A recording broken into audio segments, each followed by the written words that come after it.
കർത്താവ് നിറയ്ക്കുന്നല്ലോ. ഒരുമിച്ച് വിശ്വാസ പ്രഖ്യാപനങ്ങളെ ഏറ്റുപറഞ്ഞ് പ്രാർത്ഥിക്കാം. കാൽവരി ക്രൂശിൽ കർത്താവ് എൻ്റെ പാപത്തെയും എൻ്റെ ശാപത്തെയും തൻ്റെ ശരീരത്തിൽ വഹിച്ചതിനാൽ ഞാൻ നീതിമാനും അനുഗ്രഹിക്കപ്പെട്ടവരുമാണ്. യഹോവ എൻ്റെ ഇടയനാകുന്നു, എനിക്കൊന്നിനും മുട്ടുണ്ടാകത്തില്ല. എൻ്റെ സഹായം ആകാശത്തെയും ഭൂമിയെയും ഉണ്ടാക്കിയ ദൈവത്തിൽ നിന്ന് വരുന്നു. എൻ്റെ രോഗത്തെയും എൻ്റെ ദാരിദ്ര്യത്തെയും കർത്താവ് ക്രൂശിൽ തൻ്റെ ശരീരത്തിൽ വഹിച്ചതിനാൽ എനിക്ക് ദിവ്യാരോഗ്യവും ദീർഘായുസ്സോടെ ഇരുന്ന് ഞാൻ കർത്താവിൻ്റെ സമൃദ്ധി അനുഭവിക്കും. പാമ്പുകളെയും തേളുകളെയും ശത്രുവിൻ്റെ സകല ബലത്തെയും ചവിട്ടുവാൻ കർത്താവിൽ എനിക്ക് അധികാരമുണ്ട്. ഒന്നും ഒരിക്കലും ഒരു ദോഷവും എനിക്ക് വരുത്തത്തില്ല. ഭൂലോകത്തിൻ്റെ അറ്റത്തോളം പോയി സകല സൃഷ്ടിയോടും ഇന്ന് സുവിശേഷം പ്രസംഗിപ്പാനും രോഗികളെ ഇന്ന് സൗഖ്യമാക്കുവാനും ഭൂതങ്ങളെ ഇന്ന് പുറത്താക്കുവാനും അത്ഭുതങ്ങളും അടയാളങ്ങളും എന്നിലൂടെ വരുവാൻ കർത്താവ് എന്നെ അഭിഷേകം ചെയ്തിരിക്കുന്നു. ആമേൻ. കർത്താവിൻ്റെ വലിയ അഭിഷേകത്തിനായി ദൈവത്തിൻ്റെ വലിയ പ്രവർത്തിക്കായി ഞാൻ കർത്താവിനെ വാഴ്ത്തുന്നു. ഇത് അത്ഭുതത്തിൻ്റെ സമയമാണ്. കർത്താവ് നമുക്ക് വേണ്ടി വലിയ പ്രവർത്തികളെ ചെയ്യും. തളർന്നു പോകാതെ ദൈവം തൻ്റെ പ്രവർത്തികളെ നിങ്ങളുടെ ജീവിതത്തിൽ ചെയ്യും. ആമേൻ. തുടർമാനമായിട്ട് നമ്മൾ കർത്താവിൻ്റെ വചനവും കേട്ട് വരുന്നല്ലോ. കഴിഞ്ഞ ദിവസങ്ങളിൽ കേട്ട വചനചിന്ത ഭാഗമല്ല, വചനചിന്ത എന്തിനെ പറ്റിയുള്ളതാണെന്ന് ഓർമ്മയുണ്ടോ? നമ്മളുടെ അകത്തെ മനുഷ്യന് നിങ്ങൾ പോയി ഫലം കായ്ക്കണം. വചനകത്തുണ്ടെങ്കിൽ വചനപ്രകാരം ചിന്തിക്കുമ്പോൾ ചോദിക്കുന്നതിനും നിലയ്ക്കുന്നതിനും അപ്പുറം കിട്ടും. അപ്പോൾ എനിക്ക് തോന്നുന്നത് നിങ്ങൾ 3-4 ദിവസത്തെ എല്ലാം കൂടെ ഒരുമിച്ചാണ് പറഞ്ഞത്. നമ്മൾ ഇന്നലെ കേട്ട വചനഭാഗം എന്നുള്ളത് നിങ്ങൾ പോയി ഫലം കായ്ക്കണം. യൂട്യൂബിലായിരുന്നു ഇന്നലെ പ്രാർത്ഥന. അപ്പോൾ സൂമിലില്ലെങ്കിൽ യൂട്യൂബിൽ ഉറപ്പായിട്ടും എല്ലാ ദിവസവും കർത്താവിൻ്റെ കൃപയാൽ മുടങ്ങാതെ കർത്താവ് ഈ പ്രാർത്ഥന കൊണ്ടുപോകുന്നതുകൊണ്ട് ഓരോ ദിവസത്തെയും വചനങ്ങളെ കർത്താവ് കേൾക്കാൻ സഹായിക്കുന്നുണ്ട്. അപ്പം ഇന്നലെ നമ്മൾ കഴിഞ്ഞ ദിവസങ്ങളിലെ വാക്യങ്ങൾ നല്ലതാണ്. അതിൻ്റെ തുടർച്ചയായിട്ട് നമ്മൾ പൊയ്ക്കൊണ്ടിരിക്കുമ്പോഴാണ് ഇന്നലെ മാത്രം എന്ത് ചെയ്തു, നമ്മൾ ഫലം കായ്ക്കും. ഇന്നലെ അതിനെപ്പറ്റി ഞാൻ പറഞ്ഞിരുന്നു എങ്ങനെയാണ് ഫലം കായ്ക്കുന്നത്. അപ്പം നമ്മുടെ ഉള്ളിൽ അത് കർത്താവിൻ്റെ വചനം നമ്മുടെ ഉള്ളിൽ വസിക്കുന്ന ആ വചന പ്രകാരമാണ് എല്ലാം ചലിക്കുന്നത്. ഇന്ന് ഞാൻ എഫേസ്യ ലേഖനമാണ് നമ്മൾ തുടർച്ചയായിട്ട് ഈ ദിവസങ്ങളിൽ കേട്ടുകൊണ്ട് വരുന്നത്. പക്ഷേ ഇന്ന് രാവിലെ എന്ന് പറഞ്ഞാൽ കുറച്ച് മുമ്പേ എൻ്റെ ഉള്ളിൽ പെട്ടെന്ന് ഒരു വാക്യം വന്നു. പലപ്പോഴും നമ്മൾ പറഞ്ഞിട്ടുള്ള വചനഭാഗം തന്നെയാണ്. പക്ഷെ വീണ്ടും ആ വചനം എൻ്റെ ഹൃദയത്തിൽ ഒന്നും കൂടെ പരിശുദ്ധാത്മാവ് തുറന്നു തരുവാൻ ഇടയായി തീർന്നു. അപ്പം ഞാൻ ചിന്തിച്ചു, കർത്താവെ പലവട്ടം ഈ വാക്യം നമ്മൾ വ്യാഖ്യാനിക്കുകയും ദൈവകൃപയിൽ അത് ധ്യാനിക്കുകയൊക്കെ ചെയ്തിട്ടുണ്ട്. അപ്പോൾ വീണ്ടും കർത്താവ് ആ വചനം തന്നെ എന്നോട് പ്രസംഗിക്കാൻ പറഞ്ഞു. അപ്പോൾ എനിക്കൊരു കാര്യം ഉറപ്പാണ്, വീണ്ടും കർത്താവ് വചനം പറയുന്നുണ്ടെങ്കിൽ അതിൻ്റെ അകത്ത് ഇന്ന് ആർക്കൊക്കെയോ വേണ്ടി ദൈവം ചിലത് ഒരുക്കാൻ വേണ്ടിയാണ്. ആരുടെയൊക്കെയോ ജീവിതത്തിൽ ഒന്നും കൂടെ കർത്താവിൻ്റെ പ്രവൃത്തിക്ക് വേണ്ടി നിങ്ങളെ ഒരുക്കുവാൻ വേണ്ടിയാണ് ദൈവത്തിൻ്റെ പ്ലാൻ. നമുക്ക് ഒരുമിച്ച് ഇന്ന് കർത്താവിൻ്റെ തിരുസന്നിധിയിൽ ഇന്ന് പ്രാർത്ഥിക്കാം. ഒരുമിച്ച് കർത്താവിൻ്റെ തിരുസന്നിധിയിൽ ഇന്ന് പ്രാർത്ഥനയോടെ തന്നെ നമുക്ക് മുന്നോട്ട് പോകാം. ഈ സമയത്ത് നിങ്ങളെല്ലാവരും പ്രാർത്ഥിച്ചോണം. കർത്താവെ എന്നോട് കർത്താവ് ഇടപെടണേ എന്ന് പ്രാർത്ഥിച്ചോണം. കർത്താവ് നിങ്ങളെ സഹായിക്കും. ഞാൻ എപ്പോഴും പറഞ്ഞതുപോലെ ഈ ദൈവത്തിൻ്റെ ആലോചന നമ്മുടെ ജീവിതത്തെ മാറ്റിമറിക്കുന്നതാണ്. ദൈവകൃപയാൽ ഞാൻ നിങ്ങളോട് എപ്പോഴും പറയുന്നുണ്ട്, നമ്മളൊരു ഈ കൂട്ടായ്മയിൽ ദൈവം വചനത്തെ ഉറപ്പിക്കുന്ന ദൈവപ്രവൃത്തികളിലൂടെ ആണ് ദൈവം നമ്മളെ നടത്തുന്നത്. അത് പ്രവചനമായിക്കോട്ടെ, ദൈവപ്രവൃത്തി ആയിക്കോട്ടെ, രോഗസൗഖ്യങ്ങളായിക്കോട്ടെ, അത്ഭുതങ്ങളായിക്കോട്ടെ, അടയാളങ്ങളായിക്കോട്ടെ, ഇതൊക്കെയും കർത്താവ് ചെയ്യുന്നത് വചനത്തെ ഉറപ്പിക്കുകയാണ്. ഇപ്പോൾ ഈ കേൾക്കുന്ന വചനത്തെ ദൈവം ഉറപ്പിക്കും. അത്ഭുതവും അടയാളവും വേറെയല്ല, ദൈവപ്രവൃത്തി എന്നുള്ളത് വചനത്തിൻ്റെ കൂടെയുള്ളതാണ്. ആമേൻ. അപ്പോൾ ഒരു ദൈവിക ആലോചന നിങ്ങളുടെ ജീവിതത്തിൽ വെളിപ്പെട്ടാൽ അത് നിങ്ങളുടെ ജീവിതത്തിൻ്റെ ടേണിംഗ് ആണ്. ഞാൻ പറഞ്ഞല്ലോ, 2005 ഞാൻ ഇപ്പോഴും ഓർക്കുന്നുണ്ട്, പല ദൈവദാസന്മാരും എന്നോട് പറയുമായിരുന്നു, നീ കർത്താവിൻ്റെ സുവിശേഷ വേല ചെയ്യും. എനിക്ക് ഒരിക്കലും ഇൻട്രസ്റ്റ് ഇല്ലാത്തൊരു കാര്യം. കാര്യം എന്നെ സംബന്ധിച്ചിടത്തോളം അങ്ങനെ ഒരു ചിന്ത പോലുമില്ല മനസ്സിൽ. സുവിശേഷം വചനം അറിയത്തില്ല, ബൈബിളുമായിട്ടൊരു ബന്ധമില്ല, 91-ാമത്തെ സങ്കീർത്തനമല്ലാതെ മറ്റൊന്നും എനിക്കറിയത്തില്ല. അപ്പോൾ അങ്ങനെ ഇരിക്കുന്ന എന്നോട് അന്ന് ഞാൻ ജോലി സംബന്ധമായിട്ട് പ്രത്യേകിച്ച് അതിനുള്ള കാര്യങ്ങളും ക്രമീകരണങ്ങളും ഒക്കെ ആയിട്ട് പോകുന്ന സമയത്ത് ഈ പല ദൈവദാസന്മാരും ഈ തലയെ കൈവച്ച് പറഞ്ഞിട്ടൊരു കാര്യം പറയും, നീ കർത്താവിൻ്റെ സുവിശേഷ വേല ചെയ്യും. അപ്പോൾ ഇങ്ങനെയുള്ള പ്രവചനങ്ങൾ ഇങ്ങനെ വന്നുകൊണ്ടിരുന്നു. അപ്പോൾ എനിക്കത് താല്പര്യമില്ലായിരുന്നു, ഞാനത് പറഞ്ഞിട്ടുള്ളതാണ്. പക്ഷേ കാലക്രമേണ എൻ്റെ ജീവിതത്തിൽ ഞാൻ പോലും അറിയാതെ, ഇന്ന് നിങ്ങൾക്കറിയാമല്ലോ, ഓരോ ദിവസവും കർത്താവിൻ്റെ വചനം പറയാൻ, പ്രത്യേകിച്ച് അതിന് നമുക്ക് മുടക്കം കൂടാതെ കർത്താവ് ഇത് ചെയ്യുമ്പോൾ ഇതിൻ്റെ പിന്നിലൊരു ആലോചനയുണ്ട്. ദൈവത്തിൻ്റെ ഒരു പ്ലാൻ. എൻ്റെ കഴിവോ നമ്മുടെ പ്രാപ്തിയോ ഒന്നുമല്ല. ദൈവം ഒരു ആലോചന പറഞ്ഞാൽ ആ ആലോചന ദൈവത്തിൻ്റെ സ്ട്രെങ്ത് അതിൽ വ്യാപരിക്കും. ദൈവത്തിൻ്റെ കഴിവ് ആലോചനയ്ക്കകത്തുണ്ട്. അപ്പോൾ പ്രവചനം ആയിക്കോട്ടെ, ആലോചന ആയിക്കോട്ടെ, നിങ്ങളത് ചാടി പിടിക്കുമ്പോൾ, അത് ആമേൻ പറഞ്ഞ് ഏറ്റെടുക്കുമ്പോൾ നിങ്ങളുടെ ജീവിതത്തിലേക്ക് അത് പ്രവേശിക്കുകയാണ്. അത് നിങ്ങളുടെ ജീവിതത്തിൽ സംഭവിക്കുക തന്നെ ചെയ്യും. ആമേൻ. ഇന്നത്തെ അനുഗ്രഹത്തിനായിട്ട് ഞാനൊരു വാക്യം എടുക്കാം. തുടർച്ചയായിട്ട് കേട്ട് വന്നിരിക്കുന്ന വാക്യമായതുകൊണ്ട് നിങ്ങൾക്ക് വീണ്ടും കേൾക്കുന്നതുകൊണ്ട് ഒരു ബുദ്ധിമുട്ടുമില്ല. അവിടെ മർക്കോസ് ലീഹായുടെ സുവിശേഷത്തിൽ നിന്നാണ് നമ്മൾ ആരംഭിക്കാൻ വേണ്ടി പോകുന്നത്. മർക്കോസ് ലീഹായുടെ സുവിശേഷം അതിൻ്റെ 9-ാം അധ്യായത്തിലേക്ക് വരുമ്പോൾ, 11-ാം അധ്യായത്തിലേക്ക് വരുമ്പോൾ അതിൻ്റെ 22-ാമത്തെ വാക്യത്തിൽ ഇങ്ങനെ യേശു അവരോട് പറഞ്ഞത്, ദൈവത്തിൽ വിശ്വാസം ഉള്ളവർ ആയിരിപ്പിൻ. ഞാൻ പറഞ്ഞല്ലോ, നമ്മൾ തുടർച്ചയായിട്ട് ഈ ദിവസങ്ങളിൽ എഫേസ്യ ലേഖനമാണ് കേട്ട് വന്നിരുന്നത്. പക്ഷേ ഇന്ന് പെട്ടെന്ന് എൻ്റെ ഉള്ളിൽ പെട്ടെന്ന് പരിശുദ്ധാത്മാവ് ഈ ഒരു വാക്യത്തിൻ്റെ ഒരു വാക്ക് മാത്രം എൻ്റെ ഹൃദയത്തിലേക്ക് വന്നു. അപ്പം ഞാൻ വേഗത്തിൽ തന്നെ ആ വാക്യം എടുക്കുകയും ഇപ്പോൾ അത് സംസാരിക്കാൻ വേണ്ടി തുടങ്ങുവാണ്. അപ്പോൾ ഈ ദൈവാത്മാവ് വചനത്തിലൂടെ ക്രിസ്തു സംസാരിക്കുന്ന ഇങ്ങനെയാണ്, ദൈവത്തിൽ വിശ്വാസം ഉള്ളവരായിരിക്കും. ഞാൻ നിങ്ങളോട് എപ്പോഴും പറഞ്ഞിട്ടുണ്ട്, ദൈവം വളരെ വ്യത്യസ്തമായൊരു വ്യക്തിയാണ്. മനുഷ്യനുമായിട്ട് ഒരു സാമ്യവും ഇല്ലാത്ത, മനുഷ്യനുമായിട്ട് രൂപത്തിൽ സാദൃശ്യമുണ്ട്. കാര്യം നാം നമ്മുടെ സ്വരൂപത്തിലും സാദൃശ്യത്തിലും മനുഷ്യനെ നിർമ്മിക്കാം. സ്വഭാവം എന്ന് പറഞ്ഞാൽ മനുഷ്യനുമായിട്ട് ഒരു ബന്ധവുമില്ല. അപ്പോൾ ദൈവത്തെ ഞാൻ വാക്കിയെടുക്കാം. മർക്കോസ് ലീഹായുടെ സുവിശേഷം 11-ാം അധ്യായത്തിൻ്റെ 22-ാമത്തെ വാക്യമാണ് മർക്കോസിൻ്റെ സുവിശേഷം. അപ്പോൾ ഇവിടെ നിങ്ങൾ നോക്കണം, ദൈവത്തിന് നമ്മളുമായിട്ട് ഒരു സ്വഭാവത്തിലൊരു ബന്ധവുമില്ല. വ്യത്യസ്തമാണ് ദൈവം. ഒരിക്കലും നമുക്ക് അളക്കാൻ പോലും, ഞാൻ ഈ വ്യത്യസ്തം എന്ന് പറയുമ്പോൾ ജീവിതത്തിൽ ഒരു വ്യക്തിക്കും അളക്കാൻ കഴിയാത്ത സ്വഭാവത്തിൻ്റെ ഉടമയാണ് ദൈവം. അപ്പോൾ ആ ദൈവത്തിൽ വിശ്വാസമുള്ളവർ ആയിരിക്കണം. എന്തിനാണ് കർത്താവ് യേശു ഉത്തരം പറയുമ്പോൾ ഇങ്ങനെ പറയുകയാണ്, ദൈവത്തിൽ വിശ്വാസമുള്ളവർ ആയിരിക്കണം. അപ്പോൾ ഇവിടെ നിങ്ങൾ നോക്കിക്കേ, അപ്പോൾ അങ്ങനെ കർത്താവ് അത് പറയുകയാണ്. എന്തിനായിരിക്കും? ദൈവത്തിൽ എല്ലാവർക്കും വിശ്വാസമുണ്ട്. വിശ്വാസമില്ലാത്തതായിട്ട് യേശു ക്രിസ്തു ഇത് പറയുന്ന സമയത്ത് യഹൂദ സമൂഹമായ കർത്താവിൻ്റെ ശിഷ്യന്മാരുടെ ഇടയിലാണ് കർത്താവ് ഇത് പറയുന്നത്. അപ്പോൾ അവർ ചിന്തിക്കത്തില്ല, കർത്താവേ, ഞങ്ങൾ അബ്രഹാം മുതൽ ദൈവത്തിൽ വിശ്വാസമുള്ളവരാണ്. പിന്നെ എന്തുകൊണ്ടാണ് കർത്താവ് അങ്ങനെ പറയുവാൻ കാരണം? അപ്പം ദൈവത്തിൻ്റെ ഒരു സ്വഭാവത്തെ വെളിപ്പെടുത്തുവാൻ വേണ്ടിയാണ് ക്രിസ്തു ആദ്യം തന്നെ പറയുകയാണ്, ദൈവത്തിൽ വിശ്വാസമുള്ളവർ ആയിരിക്കണം. അപ്പോൾ വിശ്വാസമുള്ള ജനത്തോട് പറയുകയാണ് വിശ്വാസമുള്ളവർ. എന്നിട്ട് പറയുകയാണ്, ആരെങ്കിലും തൻ്റെ ഹൃദയത്തിൽ സംശയിക്കാതെ. അപ്പോൾ തുടക്കത്തിലെ വാക്ക് നിങ്ങൾ മറക്കരുത്, ദൈവത്തിൽ വിശ്വസിക്കണം. അപ്പോൾ ദൈവത്തിൻ്റെ ഒരു സ്വഭാവത്തെ ഞാനൊന്ന് പറഞ്ഞു തരാം. ആരെങ്കിലും തൻ്റെ ഹൃദയത്തിൽ സംശയിക്കാതെ താൻ പറയുന്നത് സംഭവിക്കും എന്ന് വിശ്വസിച്ചുകൊണ്ട്. അപ്പോൾ ഇവിടെ നിങ്ങൾ നോക്കി വേണം, എന്ന് വിശ്വസിച്ചുകൊണ്ട്. അപ്പോൾ ഇവിടെ നിങ്ങൾ ശ്രദ്ധിച്ചോണം, ഈ വിശ്വസിച്ചുകൊണ്ട് എന്നൊരു വാക്ക് അവിടെ വരുമ്പം നിങ്ങൾ വളരെ ശ്രദ്ധിക്കേണ്ടത്, നിങ്ങളുമായിട്ട് ഈ വാക്കിന് ബന്ധമില്ല. ഇവിടെ തുടക്കത്തിൽ നമ്മളൊരു വാക്യം വായിച്ചായിരുന്നു, ദൈവത്തിൽ വിശ്വാസമുള്ളവരായിരിക്കണം. ശ്രദ്ധിച്ച്, ദൈവത്തിൽ വിശ്വാസമുള്ളവർ. എന്നിട്ട് പറയുകയാണ്, ഹൃദയത്തിൽ സംശയിക്കാതെ. അപ്പോൾ ദൈവവുമായിട്ട് നിങ്ങൾ എന്ത് ചെയ്യുകയാണ്? നിങ്ങളുടെ ഹൃദയം കണക്റ്റഡ് ആകുകയാണോ? ദൈവവുമായി ബന്ധപ്പെട്ടിട്ടാണ് അടുത്ത വാക്യത്തിൽ, ആരെങ്കിലും ഹൃദയത്തിൽ സംശയിക്കാതെ. അപ്പോൾ ദൈവത്തിൽ വിശ്വാസമുള്ളവരായിരിക്കണം. ആ ദൈവത്തിൽ വിശ്വാസമുള്ളവർ സംശയിക്കാതെ. അപ്പം എന്താണ് ദൈവം? യോഹന്നാൻ ശ്ലീഹായുടെ സുവിശേഷം 1-ാം അധ്യായത്തിലെ 1-ാം വാക്യത്തിൽ പറയുന്നു, ആദിയിൽ വചനമുണ്ടായിരുന്നു, വചനം ദൈവത്തിൻ്റെ കൂടെയായിരുന്നു, വചനം ദൈവമാണ്. അപ്പം വചനവും ദൈവവും ഒന്നാണ്. ശ്രദ്ധിച്ച് നോക്കിയേ, നിങ്ങൾ ഈ വാക്യം കാണാൻ പറ്റുന്നുണ്ട്. യോഹന്നാന്റെ സുവിശേഷം 1-ാം അധ്യായം നോക്കി, ആദിയിൽ വചനമുണ്ടായിരുന്നു, വചനം ദൈവത്തിൻ്റെ കൂടെയായിരുന്നു, വചനം ദൈവമായിരുന്നു. അപ്പോൾ ദൈവത്തിൽ വിശ്വസിപ്പിൻ എന്ന് പറഞ്ഞാൽ ദൈവവചനത്തിൽ വിശ്വസിക്കുകയും ചെയ്യണം. യോഹന്നാൻ 1:14 പറയുന്നു, വചനം ജഡമായി തീർന്നു, അത് ക്രിസ്തുവായി നമ്മുടെ ഇടയിൽ കൃപയും സത്യവും നിറഞ്ഞവനായി നമ്മുടെ ഇടയിൽ പാർത്തു. അപ്പോൾ ക്രിസ്തുവിലും വചനത്തിലും ദൈവത്തിലും വിശ്വസിക്കുന്നവരാകണം. അപ്പോൾ ശ്രദ്ധിച്ചു നോക്കിയേ, ഇനി മർക്കോസിലോട്ടൊന്ന് മടങ്ങി വന്നിട്ട് പറയുകയാണ്, ദൈവത്തിൽ വിശ്വാസമുള്ളവരായിരിക്കണം. അപ്പോൾ ദൈവം എന്ന് പറഞ്ഞാൽ വചനം, ക്രിസ്തു, ദൈവം. ഇത് മൂന്നും നിങ്ങളുടെ മനസ്സിലുണ്ടായിരിക്കണം. അപ്പോൾ ആരെങ്കിലും സംശയിക്കാതെ. അപ്പോൾ ഒരു വ്യക്തി ദൈവവചനത്തെ വിശ്വസിക്കുമ്പോൾ അവൻ ദൈവത്തെ വിശ്വസിക്കുന്നു. എൻ്റെ കൂടെ പറഞ്ഞാട്ടെ, വചനത്തെ വിശ്വസിക്കുന്നവൻ ദൈവത്തെ വിശ്വസിക്കുന്നു പറ.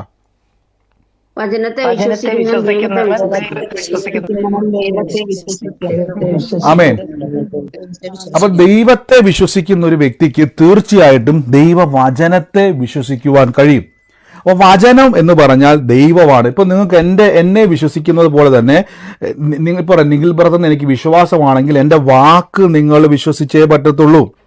എൻ്റെ വാക്കും ഞാനും ഒന്നാണ്. ശ്രദ്ധിച്ചോണം, എൻ്റെ വാക്ക് വേറെയും ഞാൻ എന്ന വ്യക്തി വേറെയല്ല.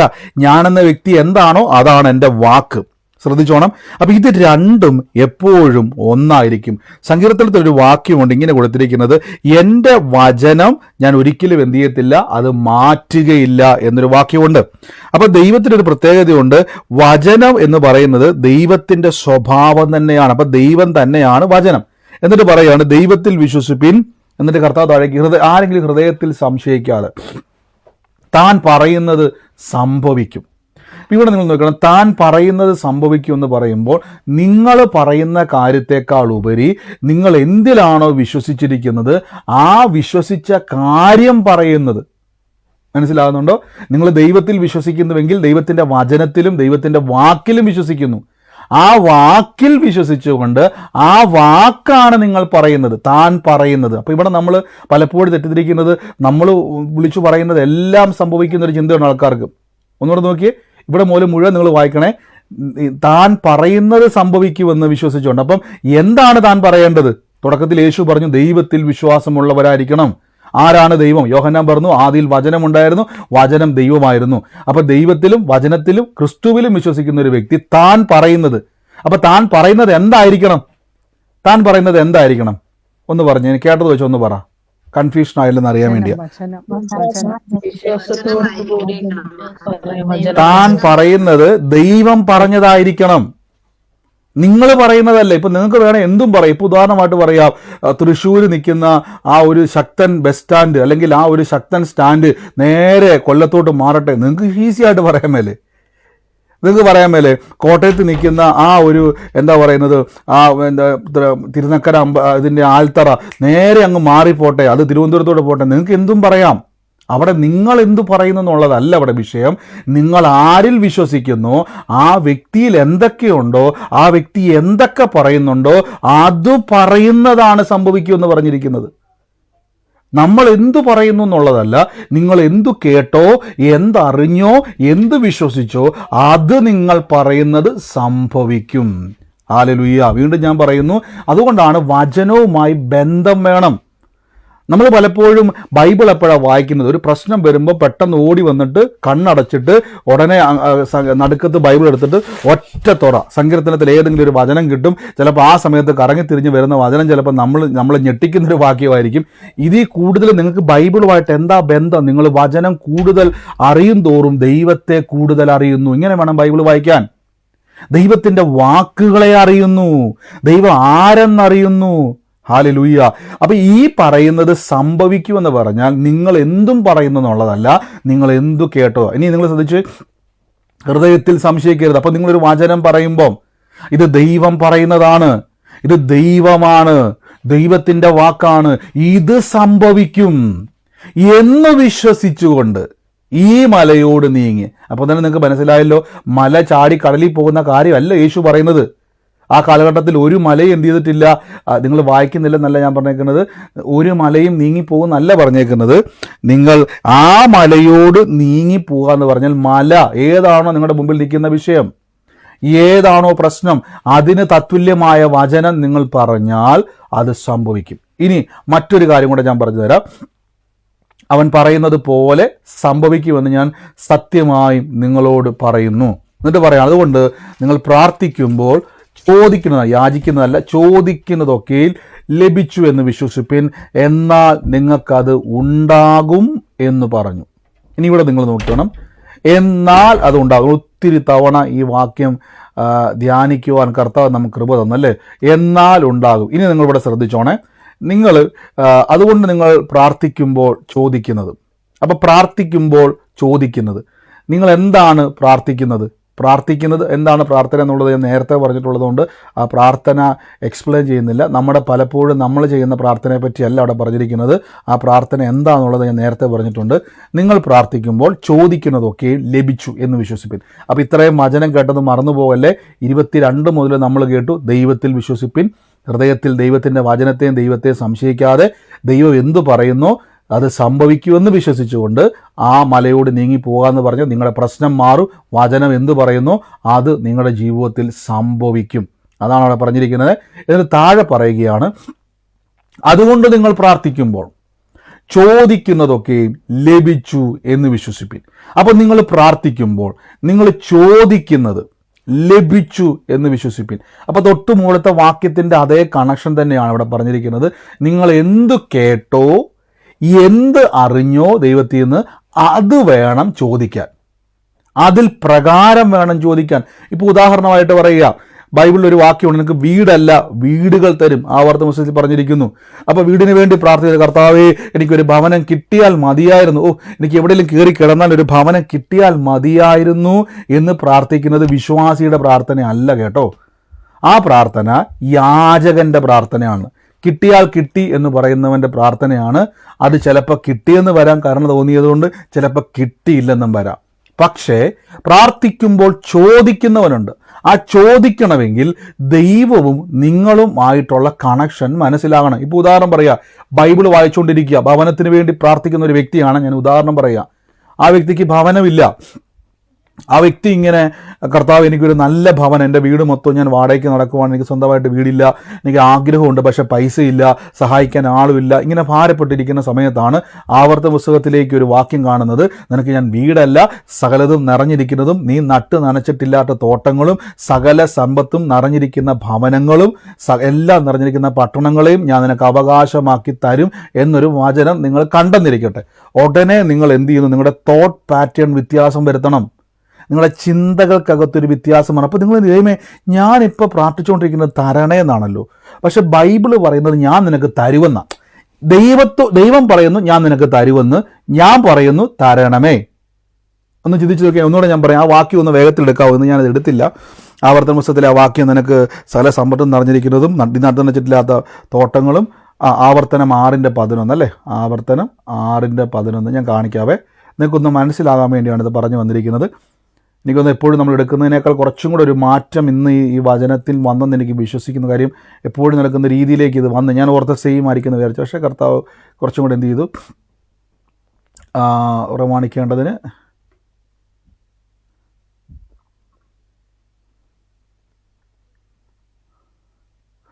ആ വാക്യമല്ല, ഓക്കെ നോക്കിയേ, നീ നിറയ്ക്കാത്ത സകല സമ്പത്തും നിറഞ്ഞിരിക്കുന്ന വീടുകളും നീ കുഴിക്കാത്ത കിണറുകളും നീ നട്ട് നനയ്ക്കാത്ത മുന്തിരിത്തോട്ടങ്ങളും ഒലിവ് തോട്ടങ്ങളും നിനക്ക് തരികയും നീ തിന്ന് തൃപ്തി പ്രാപിക്കുകയും ചെയ്യുമ്പോൾ, എന്നിട്ട് ബാക്കി നിങ്ങൾക്കറിയാം, അടിമ വീടായും അതിനെ കൊണ്ട് വന്നേക്കുന്നത് മറക്കരുത്. അപ്പോൾ ദൈവത്തിൻ്റെ ഒരു വാക്ക് നിങ്ങൾ ശ്രദ്ധിച്ചു നോക്കി, ദൈവത്തിൻ്റെ രീതി നോക്കി, നമുക്ക് വേണം ചിന്തിക്കാമല്ലോ. സകലതും നീ നിറയ്ക്കാത്ത സമ്പത്ത് നിറഞ്ഞിരിക്കുന്ന വീടുകളും. അപ്പോൾ നിങ്ങൾ ഇതൊക്കെ ബ്രദറെ അനുഗ്രഹം ചിലർ പറയത്തില്ല, അനുഗ്രഹം എന്ന് പറയുന്ന ലോകത്തിൽ പിശാചിൻ്റെ ഉപദേശമാണെന്നാണ് പറയുന്നത്. ഇപ്പം ആൾക്കാർ ഈ സാത്താൻ്റെ കൂട്ടുപിടിച്ച് പലരും പ്രസംഗിക്കുന്നുണ്ട് അങ്ങനെ. ഇവിടെ നിങ്ങൾ വ്യക്തമായിട്ട് നോക്കി, നീ നിറയ്ക്കാത്ത സകല സമ്പത്തും നിറഞ്ഞിരിക്കുന്ന വീടുകളും.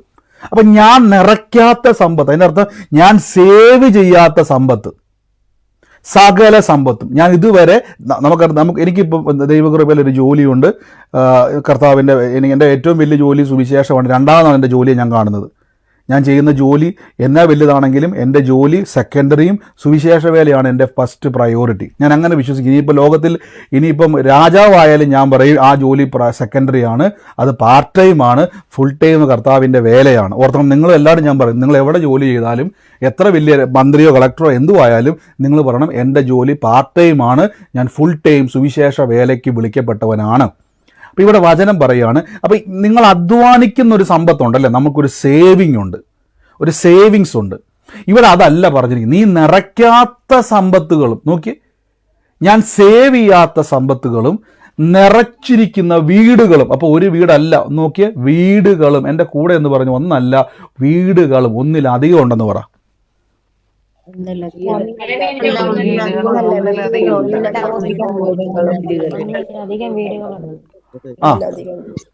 അപ്പൊ നോക്കിയേ, വീടുകളും നീ കുഴിക്കാത്ത കിണറുകളും നീ നട്ട് നനയ്ക്കാത്ത മുന്തിരിത്തോട്ടങ്ങളും ഒലിവ് തോട്ടങ്ങളും നിനക്ക് തരും. കണ്ടോ, മുന്തിരിയൊക്കെ നമ്മുടെ നാട്ടിൽ വളരുമെന്ന് വെച്ചാൽ എനിക്കറിയത്തില്ല, പക്ഷേ ഈ വചനം വെച്ച് പ്രാട്ട് ചിലപ്പോൾ വളർന്നേക്കും.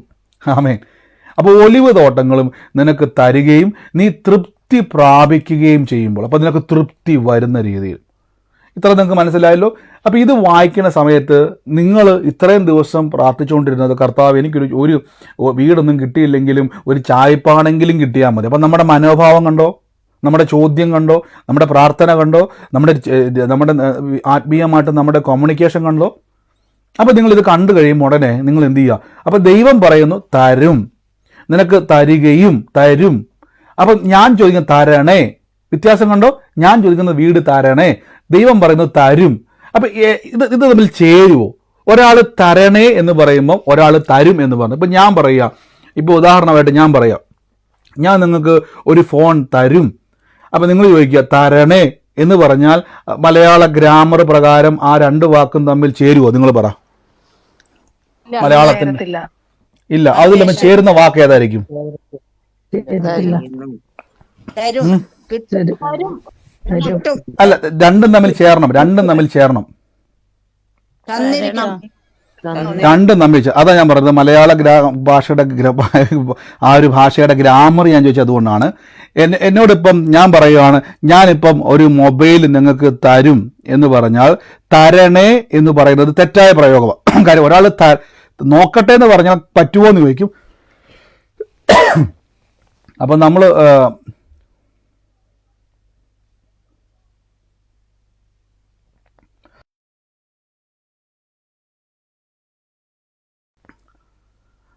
നോക്കട്ടെ എന്ന് പറഞ്ഞാൽ ഞാൻ വെള്ളം കുടിച്ചത് പെട്ടെന്ന് ഇതായി പോയതാ.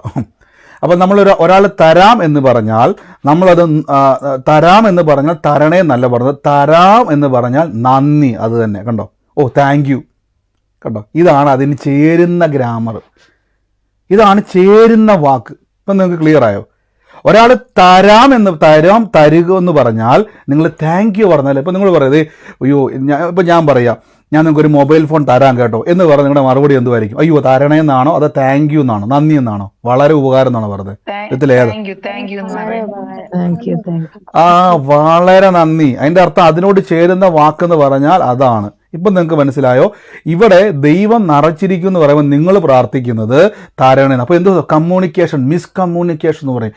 ഇത് നിങ്ങളുടെ വിശ്വാസ ജീവിതത്തിൽ ശ്രദ്ധിക്കേണ്ട ഏറ്റവും പ്രധാനപ്പെട്ട ഘടകമാണ്, മിസ്കമ്മ്യൂണിക്കേഷൻ.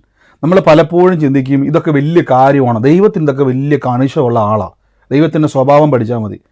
ദൈവം ഈ കാര്യത്തിൽ വളരെ സ്ട്രിക്റ്റ് ആയിട്ടുള്ള ഒരാളാണ്. നിങ്ങൾ ക്രിസ്തുവിൻ്റെ കാലഘട്ടത്തിൽ പഠിച്ചപ്പോൾ പോലും കർത്താവ് നോക്കിയ നിന്റെ വിശ്വാസം പോലെ നിനക്ക് ഭവിക്കട്ടെ എന്ന് കർത്താവ് പറഞ്ഞേക്കുന്നത്. കർത്താവ് തന്നെ ശിഷ്യന്മാർ നോക്കിയിട്ട് അല്പവിശ്വാസികളെന്ന് പലവട്ടം വിളിക്കുന്നുണ്ട്. നോക്കി അവിടെയൊക്കെയും കർത്താവ് എന്ത് ചെയ്യുന്നുണ്ട്? തിരുത്തുന്നുണ്ട്. അപ്പം നമ്മളിതെല്ലാം ബൈബിളിൽ ഈ വചനം കാണുമ്പോൾ എങ്ങനെയും ഒന്ന് പ്രാർത്ഥിച്ചാൽ മതി എന്നുള്ള രീതിയല്ല അവിടെ കർത്താവ് ആഗ്രഹിക്കുന്നത്. അതുകൊണ്ടാണ് നന്നായിട്ടുള്ള വചന വ്യാഖ്യാനങ്ങൾ കേൾക്കണമെന്ന് എപ്പോഴും പറയുന്നത്. അപ്പോസ്തലന്മാരുടെ കാലം മുതൽ അവർ പറയുന്ന ഇതാണ്.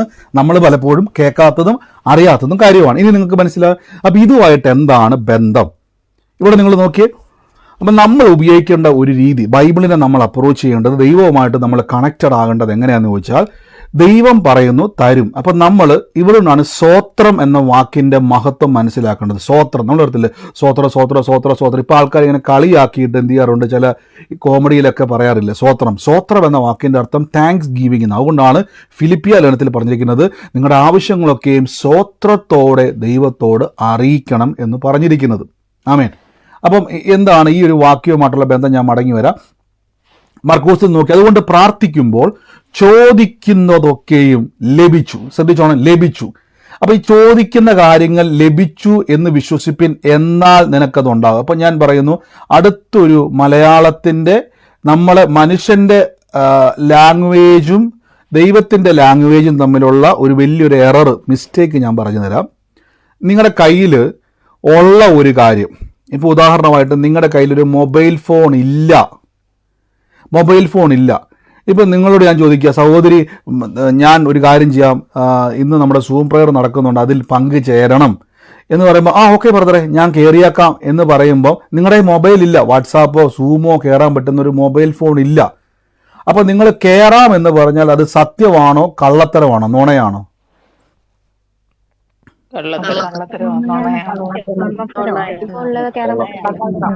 അത് നുണയാണ്. നിങ്ങൾ നുണ പറയും. മനുഷ്യന്റെ ഒരു തിയറി പ്രകാരം അത് കള്ളത്തരമാണ്. അല്ലെങ്കിൽ പറയണം ബ്രദറെ എനിക്ക് സൂമും ഇല്ല, വാട്സാപ്പും ഇല്ല, ഒന്നുമില്ല, ഫോൺ പോലും ഇല്ല, ഞാൻ എങ്ങനെയാ പ്രാർത്ഥനയ്ക്ക് കയറുന്നത്? കണ്ടോ? അതായത് ഞാൻ ചോദിച്ചത് എന്താണ്, ഇന്നു മുതൽ പ്രാർത്ഥനയ്ക്ക് കയറണം. നിങ്ങളുടെ മറുപടി അയ്യോ ബ്രദറെ നടക്കത്തില്ല, കാരണം വെച്ചാൽ എനിക്കൊന്നുമില്ല. നിങ്ങൾ പറയുവാണ് ഞാൻ കയറാമെന്ന് പറഞ്ഞ് നിങ്ങൾ കള്ളത്തരം പറയാം. കാര്യം എന്തുവാ, നിങ്ങളുടെ മൊബൈലും ഇല്ല, സൂമും ഇല്ല, വാട്സാപ്പും ഇല്ല, അത് എങ്ങനെ കയറും? അത് കള്ളത്തരമാണ്. പക്ഷെ ബൈബിളിൻ്റെ ഒരു തിയറി നോക്കിക്കേ. ബൈബിൾ പറഞ്ഞ് ലഭിച്ചു എന്ന് വിശ്വസിപ്പിൻ, എന്നാൽ നിങ്ങൾക്കത് ഉണ്ടാകും. അപ്പോൾ ഈ ഉണ്ടാകും, അപ്പോൾ ഒരാൾക്ക് ഉണ്ടെങ്കിലേ ഉണ്ടെന്ന് പറയാൻ പറ്റത്തുള്ളൂ അല്ലേ? നിങ്ങളുടെ മൊബൈൽ ഉണ്ടെങ്കിൽ എൻ്റെ മൊബൈൽ ഉണ്ട്, എൻ്റെ കയ്യിൽ കണ്ണാടി ഉണ്ട് എങ്കിൽ മാത്രമേ കണ്ണാടി ഉണ്ടെന്ന് പറയാം, എൻ്റെ കാശ് ഉണ്ടെങ്കിലേ കാശ് ഉണ്ടെന്ന് പറയാൻ പറ്റത്തുള്ളൂ, എൻ്റെ കയ്യിൽ എന്തുണ്ടോ അതേ നിങ്ങൾക്ക് എന്ത് ചെയ്യാൻ പറ്റത്തുള്ളൂ, ഉണ്ടെന്ന് പറയാൻ പറ്റത്തുള്ളൂ. അല്ലാതെ പറഞ്ഞാൽ നിങ്ങൾ കള്ളം പറയുന്നയാളാണ്, നുണയനാണ്, നുണ പറയുന്ന വ്യക്തിയാണ്. പക്ഷെ ബൈബിൾ പറയുന്നു ലഭിച്ചു എന്ന് വിശ്വസിപ്പിൻ, എന്നാൽ ഉണ്ടാകും. അപ്പം ലഭിച്ചു എന്ന് വിശ്വസിപ്പിൻ. ഇല്ലാത്തൊരു കാര്യം എൻ്റെ കയ്യിൽ ഇല്ലെങ്കിൽ അങ്ങനെ ഉണ്ടെന്ന് പറഞ്ഞ നുണയല്ലേ? ശരിക്കും പറഞ്ഞ സത്യം പറഞ്ഞ നിങ്ങൾ നുണയാണോ അല്ലയോ? സത്യമാണോ നുണയാണോ?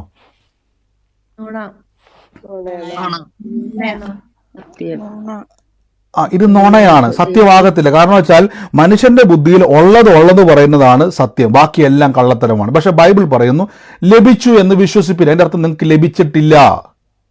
നിങ്ങൾ പ്രാർത്ഥിക്കുമ്പോൾ ചോദിക്കുന്നതൊക്കെ ലഭിച്ചെങ്കിൽ മാത്രമേ അത് വിശ്വസിക്കാൻ കഴിയത്തുള്ളൂ. ലഭിച്ചു എന്ന് എനിക്ക് വിശ്വസിക്കാൻ കഴിയത്തില്ല. ഇപ്പോൾ കൊറിയർ, എൻ്റെ പേരിൽ കൊറിയർ ഡെലിവേർഡ് ആയി എന്ന് പറഞ്ഞാൽ അതിൻ്റെ അർത്ഥം എൻ്റെ പേർക്ക് അത് വന്നു കഴിഞ്ഞു. ഡെലിവേർഡ് ആയെന്ന് പറഞ്ഞാൽ ഡെലിവേർഡ് ആയെന്നാണ്. ഓൺ ദ വേ എന്ന് പറഞ്ഞാൽ ഓൺ ദ വേ എന്നാണ്. ഇവിടെ ബൈബിൾ പറയുന്നു ലഭിച്ചു എന്ന് വിശ്വസിപ്പിൻ, എന്നാലേ അത് ഉണ്ടാകത്തുള്ളൂ. അപ്പോൾ ശ്രദ്ധിച്ചു നോക്കിയേ, ദൈവത്തിൻ്റെ മറ്റൊരു സ്വഭാവം നിങ്ങൾ മനസ്സിലാക്കണം. ദൈവത്തിൻ്റെ ഒരു പ്രത്യേകത, ഞാൻ എപ്പോഴും, ദൈവം ഫ്യൂച്ചറിൻ്റെ ദൈവമാണ്.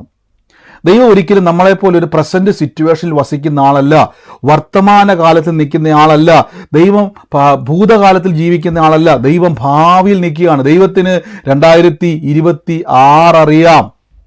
ദൈവത്തിൽ 2026 എന്ത് സംഭവിക്കാൻ പോകുന്നോ അത് ദൈവത്തിന് അറിയാം. ഞാൻ നിങ്ങളുടെ പണ്ട് സാക്ഷ്യം പറഞ്ഞിട്ടുള്ളതല്ല, ഞാൻ 2018 പ്രാർത്ഥിക്കുന്ന സമയത്ത് പരിശുദ്ധാത്മാവ് എനിക്ക് പറഞ്ഞ ഞാനത് പറഞ്ഞായിരുന്നു. 2023 ഞങ്ങൾ കഴിഞ്ഞ ദിവസം ഒരു ഫോട്ടോ എടുത്തു. ആ ഫോട്ടോ കഴിഞ്ഞ ദിവസം ഞാൻ നോക്കിയപ്പോഴാണ് മനസ്സിലായത്, എനിക്ക് ആ തലമുറ ഉണ്ടാകുന്ന സമയത്ത്, എൻ്റെ കുഞ്ഞുണ്ടാകുന്ന സമയത്ത് 2018 ഞാൻ പ്രാർത്ഥനാ മുറിയിൽ പരിശുദ്ധാത്മാവ് പറഞ്ഞു നീ പെട്ടെന്ന് ബുക്കേൽ ജോഷുവ എന്ന് എഴുതാൻ പറഞ്ഞു. അതിനുശേഷമാണ് വൈഫ് പ്രഗ്നൻ്റ് ആകുന്നത്. ഹോസ്പിറ്റലിൽ വെച്ച് വൈഫിനൊരു ആ പ്രഗ്നൻസി ടൈമിൽ കുറച്ച് കാര്യങ്ങൾ സംഭവിച്ച സമയത്ത് കർത്താവിനോട് വീണ്ടും കാണിച്ചൊരു ചിത്രമുണ്ട്. അങ്ങനെ ഒരു കാഴ്ച എന്ന് പറഞ്ഞു കഴിഞ്ഞാൽ ഞാനിപ്പോഴും ഓർക്കുന്നുണ്ട്, ഹോസ്പിറ്റലിൽ വല്ലാത്തൊരു ക്രിട്ടിക്കൽ സ്റ്റേജിൻ്റെ സമയത്ത് പെട്ടെന്ന് എന്ത് ചെയ്തു, ഒരു കാഴ്ച, ഈ ഞാനും വൈഫും അതായത് ഏകദേശം ഒരു 4 വയസ്സിന് മുകളിൽ പ്രായമുള്ള ഒരു ആൺകൊച്ചിന്, ആ സമയത്ത് ഡെലിവറി നടന്നിട്ടില്ല, ആ സമയത്ത് അത്രയുള്ളൊരു ആൺകൊച്ചിൻ്റെ ചിത്രം എൻ്റെ മനസ്സിലേക്ക് കൊണ്ടുവന്നു. അത് ദൈവം എന്നെ ഉള്ളിൽ ഉറപ്പിച്ചു. അന്ന് കുഞ്ഞുണ്ടായിട്ടില്ല എന്ന് പറഞ്ഞാൽ 2019 ഇത് നടക്കുന്നത്. 2019 ഈ കാഴ്ച ഞാൻ കാണുന്നത്. 2023 കർത്താവിൻ്റെ കൃപയിൽ കഴിഞ്ഞ ദിവസം ഞങ്ങൾ ഇവിടുന്ന് ഒരു സ്ഥലത്ത് പോയ സമയത്ത് ആ സ്ഥലത്ത് വെച്ച് ഒരു ഫോട്ടോ എടുത്ത്, ഇപ്പം ആ ഫോട്ടോ കഴിഞ്ഞ ദിവസം ഞാൻ ഒരു വചനം പറഞ്ഞുകൊണ്ടിരുന്നപ്പോൾ ഞാൻ ആ ഫോട്ടോയെ കൊണ്ട് നേരെ നോക്കിയപ്പോഴാണ് അതേ കാലഘട്ടത്തിൽ കണ്ട ഫോട്ടോ. അതിനുശേഷം ഞങ്ങൾ അതിന് മുമ്പ് വരെ നമ്മൾ ഈ ഫോണിൽ ഇങ്ങനെ സെൽഫി എടുത്തിട്ടുണ്ടെങ്കിലും സെപ്പറേറ്റ് കൊച്ചിനെ കയ്യിലെടുത്ത് ഫോട്ടോ എടുത്തിട്ടുണ്ടെങ്കിലും അവനെ നടുക്ക് നിർത്തിയിട്ട് ഞങ്ങൾ രണ്ടുപേരും നിൽക്കുന്ന ഫോട്ടോ യാദൃശികമായി അൺഎക്സ്പെക്റ്റഡ് ആയിട്ട് എടുത്തൊരു ഫോട്ടോയാണ് അത്. അവിടെ ചെന്നപ്പോൾ അവർ സജസ്റ്റ് ചെയ്തെടുത്തൊരു ഫോട്ടോ. അപ്പോൾ ഞാൻ ആലോചിക്കുക, 2023 നടക്കാൻ പോയ ഈ കാര്യത്തെ 2018 കർത്താവ് കാണിച്ചു. നമുക്ക് അത്രയും വർഷം, എത്ര വർഷം ഗ്യാപ്പുണ്ട്? 2018 മുതൽ 2023 വരെ എത്ര വർഷം ഇതുണ്ട്, ഗ്യാപ്പുണ്ട്? ഒന്ന് പറ. 5 വർഷം. അപ്പൊ 5 വർഷത്തിന്റെ 5 വർഷം കഴിഞ്ഞ് നടക്കാൻ പോകുന്ന ഈ കാര്യം, 5 വർഷത്തിന് ശേഷം ലണ്ടനിൽ വെച്ച് എടുക്കുന്ന ഈ ഫോട്ടോ 5 വർഷം മുമ്പ് വൈഫിന് ഹോസ്പിറ്റലിൽ വെച്ചൊരു ക്രിട്ടിക്കൽ സ്റ്റേജ് പ്രഗ്നൻസിയുടെ സമയത്തുണ്ടായപ്പം എൻ്റെ ഉള്ളിൽ കർത്താവ് ഉറപ്പിച്ചു തന്നൊരു ചിത്രവാത്. ഇല്ല, ഒന്നും സംഭവിക്കാൻ, ഒരനർത്ഥവും സംഭവിക്കത്തില്ല എന്ന് പറഞ്ഞ് കർത്താവ് ഉറപ്പിച്ചു തന്നൊരു വാക്യമാണത്, ഒരു ചിത്രമാണത്. അപ്പം ഞാൻ ചിന്തിക്കുവാണ്, അപ്പോൾ കർത്താവ് ഒരിക്കലും പാസ്റ്റ് ടെൻസിലോ പ്രസന്റ് ടെൻസിലോ ജീവിക്കുന്ന വ്യക്തിയല്ല, ദൈവം ഫ്യൂച്ചറിൽ ജീവിക്കുന്നയാൾ. അതായത് ദൈവം ഭാവിയിൽ നിന്നുകൊണ്ടാണ് ഇന്ന് നമ്മളോട് സംസാരിക്കുന്നത്. അതുകൊണ്ടാണ് എപ്പോഴും വചനം വായിക്കുമ്പോൾ നിങ്ങൾ ഭാരപ്പെടരുത്. ബൈബിളിലെ കാര്യങ്ങൾ അച്ചട്ടാണ്. നിങ്ങളോട് പറയുന്ന ഓരോ പ്രവചനങ്ങളും നിങ്ങൾ ഭാരത്തോടെയല്ല എടുക്കേണ്ടത്, ആമേൻ പറഞ്ഞ് വേണം സ്വീകരിക്കാൻ. അപ്പോൾ ഇവിടെ എന്താ പ്രത്യേകത എന്ന് ചോദിച്ചു കഴിഞ്ഞാൽ, ദൈവത്തിൻ്റെ ഒരു പ്രത്യേകത ഞാൻ പറഞ്ഞു തരാം. ആവർത്തന പുസ്തകം 3-ാം അധ്യായത്തിൻ്റെ 1-ാം വാക്യം നോക്കിയേ. അനന്തരം നാം തിരിഞ്ഞ് ബാഷാനിലേക്കുള്ള വഴിയായി പോയി. അപ്പോൾ ബാഷാൻ രാജാവായ ഓഗും അവൻ്റെ സർവ്വജനവും നമ്മുടെ നേരെ പുറപ്പെട്ട് എഫ്രേദിൽ വെച്ച് പടയേറ്റു. ഇപ്പം മോശ പറയുകയാണ്, എന്നിട്ട് പറയുകയാണ്, എന്നാൽ യഹോവ എന്നോട്. ഇനി നോക്കിയോളൂ, ഒരു വലിയ യുദ്ധം നടക്കുവാണ്. യുദ്ധത്തിന് പറഞ്ഞാൽ ബാഷാൻ രാജാവും ഓഗും അവൻ്റെ സർവ്വജനവും മിസ്രൈമിൽ നിന്ന് പുറപ്പെട്ട ജനത്തിൻ്റെ നേരെ അവർ കനാനിലേക്ക് പോകുന്ന വഴി ഇവരെ നശിപ്പിക്കേണ്ടതിന് യുദ്ധത്തിനായിട്ട് എസ്ത്രേലിൽ വെച്ച് പടയേറ്റു. എന്നാൽ യഹോവ സംസാരിക്കുകയാണ് മോശയോട്, എന്നാൽ യഹോവ എന്നോട്, അവരെ ഭയപ്പെടരുത്, ഞാൻ അവനെയും അവൻ്റെ സർവ്വജനത്തെയും സർവ്വദേശത്തെയും നിന്റെ കയ്യിൽ ഏൽപ്പിച്ചിരിക്കുന്നു എന്ന് പറഞ്ഞു. ഞാൻ ചോദിച്ചോട്ടെ, യുദ്ധം കഴിഞ്ഞിട്ടാണോ പറഞ്ഞത്, യുദ്ധത്തിന് മുമ്പാണോ ദൈവം അവനെ ഏൽപ്പിച്ചിരിക്കുന്നു പറഞ്ഞത്? ഒന്ന് പറഞ്ഞേ. അപ്പൊ യുദ്ധം ജയിക്കുമോ ഇല്ലയോ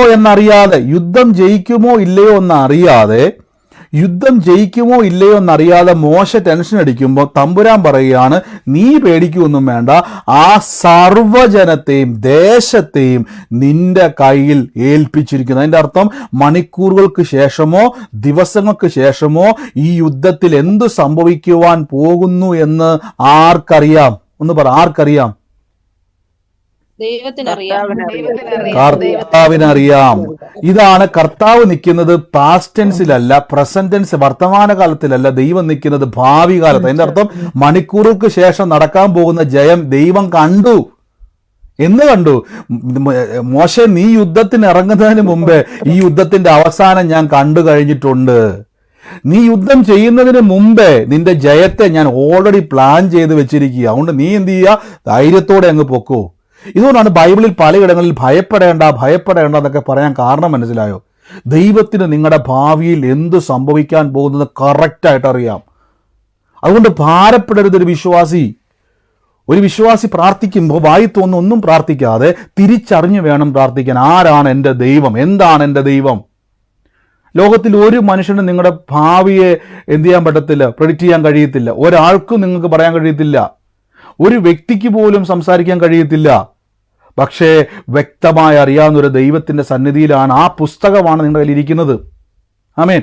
അപ്പോൾ ഇവിടെ നോക്കിയേ, യുദ്ധത്തിന് മുമ്പ് തന്നെ ദൈവം പറയുകയാണ്, ആ ജനത്തെ നിന്റെ കയ്യിൽ ഏൽപ്പിച്ചിരിക്കുന്നു. അപ്പം ദൈവത്തിന് അറിയാം എന്താണ് സംഭവിക്കാൻ പോകുന്നു. ഇതുകൊണ്ടാണ് ദൈവം പലപ്പോഴും പറഞ്ഞിരിക്കുന്നത്, ലഭിച്ചു എന്ന് വിശ്വസിപ്പിൻ, എന്നാൽ നിങ്ങൾക്കത് ഉണ്ടാകും എന്ന് പറയുന്നത്. ഇപ്പം നിങ്ങൾക്ക് മനസ്സിലായോ? ലഭിച്ചു എന്ന് വിശ്വസിപ്പിൻ. നിങ്ങൾ നോക്കിയേ, യേശുക്രിസ്തു പറഞ്ഞത് അത് തന്നെ കർത്താവ് പറഞ്ഞത്, ലഭിച്ചു എന്ന് വിശ്വസിപ്പിൻ, അതുണ്ടാകും. അതിൻ്റെ അർത്ഥം എന്തുവാ? നീ പേടിക്കൊന്നും വേണ്ട, ഞാനത് പറഞ്ഞപ്പോൾ തന്നെ അത് ഉണ്ടായി വന്നിട്ടുണ്ട്. നീ അത് വിശ്വസിക്കുമ്പോൾ, അത് പറയുമ്പോൾ അത് ഉണ്ടായി വരും. ഇനി ഞാൻ പ്രാർത്ഥിച്ച് നമുക്കത് അവസാനത്തിലേക്ക് എത്തുവാണ്. ഇനി നമ്മൾ ചെയ്യുന്ന ഒരു തെറ്റ് ഞാൻ പറഞ്ഞു തരാം. ഞാൻ ഉൾപ്പെടെ തെറ്റ് ചെയ്യുന്ന ഒരു തെറ്റാണ്. പലരുടെയും ജീവിതത്തിൽ ഈ ഒന്നും കാണാൻ കഴിയാത്തതിൻ്റെ പിന്നിലെ കാരണം. പലരുടെയും ജീവിതത്തിൽ എല്ലാം ഉണ്ടെങ്കിലും ഒന്നും കാണാൻ പറ്റുന്നില്ല. ചിലർ പറയും, ബ്രദറെ, എനിക്ക് എല്ലാം കൊണ്ട് ഞാൻ അനുഗ്രഹിക്കപ്പെട്ടത്, പക്ഷെ എൻ്റെ ജീവിതത്തിൽ ഒരു നിലനിൽപ്പില്ല. ഇവിടെ നിങ്ങൾ ശ്രദ്ധിച്ചോണം. നമ്മളെപ്പോഴും ചുമ്മാ നമ്മൾ പറയത്തില്ലേ, എൻ്റെ ഒന്നും ഇല്ല. ഈ വാക്ക് ഇനി പറയരുത്. അത് ബ്രദറെ കോമൺ ആയിട്ട് എല്ലാവരും പറയുന്നൊരു വാക്കല്ലേ. ശ്രദ്ധിച്ചോണേ. നിങ്ങളില്ല എന്നൊരു വിശ്വാസി, സ്വോത്രവും യേശുക്രിസ്തുവിനെ വിളിക്കുകയും ദൈവവചനം വായിക്കുകയും ചെയ്യുന്ന ഒരു വ്യക്തി ഒരിക്കലും ഇല്ല എന്ന് പറഞ്ഞ് പഠിക്കരുത്. നിങ്ങൾക്കറിയാവോ, പ്രവാചകൻ വന്നിട്ട് അവിടെയുള്ള സകല പാത്രങ്ങളും മേടിക്കാൻ വേണ്ടി സറാഫാത്തിലെ വിധവയോട് പറഞ്ഞു. വിധവയും മകനും പോയിട്ട് അവിടെയുള്ള സകല പാത്രങ്ങളും കൊണ്ടുവന്നു. ആ പാത്രത്തിലെല്ലാം എന്ത് ചെയ്തു? ഇങ്ങനെ എണ്ണ പകർന്ന് എന്ത് ചെയ്തു? ഒഴിച്ചുകൊണ്ടിരുന്നു. അവസാനത്തെ പാത്രത്തിൽ എണ്ണ ഒഴിച്ചപ്പോൾ പ്രവാചകൻ ചോദിച്ചു, ഇനി പാത്രം ഉണ്ടോ? ഉടനെ അവിടുത്തെ കൊച്ചു പറഞ്ഞു, ഇല്ല, പാത്രം തീർന്നു എന്ന് പറഞ്ഞു. അപ്പോൾ എണ്ണ നിന്നു.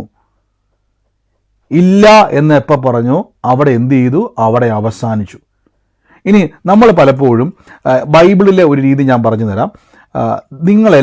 ബൈബിൾ വിശ്വസിക്കുന്ന വ്യക്തിയാണോ? നിങ്ങളുടെ ജീവിതത്തിൽ എല്ലാം വന്നിരിക്കുന്നു. അപ്പം വന്നിരിക്കുന്നവനെ പോലെ സംസാരിക്കണം. ദൈവത്തിന് അതാ ഇഷ്ടം. നിങ്ങൾ ശ്രദ്ധിച്ചിട്ടുണ്ട്, യേശു ചിലരെ അപ്രീഷിയേറ്റ് ചെയ്തിട്ടുണ്ട് ബൈബിളിൽ. അപ്രിഷ്യേറ്റ് ചെയ്തേക്കുന്ന ഒന്നും ബൈബിൾ അറിയാവുന്ന തിയോളജികന്മാരെ ഒന്നുമല്ല, അവിടുത്തെ പരീശന്മാരെയോ പുരോഹിതന്മാരെയോ അവിടുത്തെ വലിയ വലിയ ആൾക്കാരെ ഒന്നുമല്ല, ഈവൻ ശിഷ്യന്മാരെ പോലും കർത്താവ് എന്ത് ചെയ്തിട്ടില്ല, അപ്രീഷിയേറ്റ് ചെയ്തിട്ടില്ല. പക്ഷെ പകരം ആ രക്തസ്രാവമുള്ള സ്ത്രീയെപ്പറ്റി പറഞ്ഞു, നിന്റെ വിശ്വാസം വലുത്. ആ ശുനേനക്കാരത്തിയായ സ്ത്രീയോട് പറയുന്നു, നിന്റെ വിശ്വാസം ഭയങ്കരമാണ്. ആ ശതാധിപനോട് പറയുന്നു, ഇസ്രായേലിൽ പോലും ഇത്രയും വലിയ വിശ്വാസം കണ്ടിട്ടില്ല. അപ്പം ചിലരെ കർത്താവ് പ്രശംസിക്കുന്നുണ്ട്. ആരെയാണെന്നറിയാവോ? ദൈവത്തിൻ്റെ വചനവുമായി ചേർന്ന് നിൽക്കുന്ന ആൾക്കാരെ.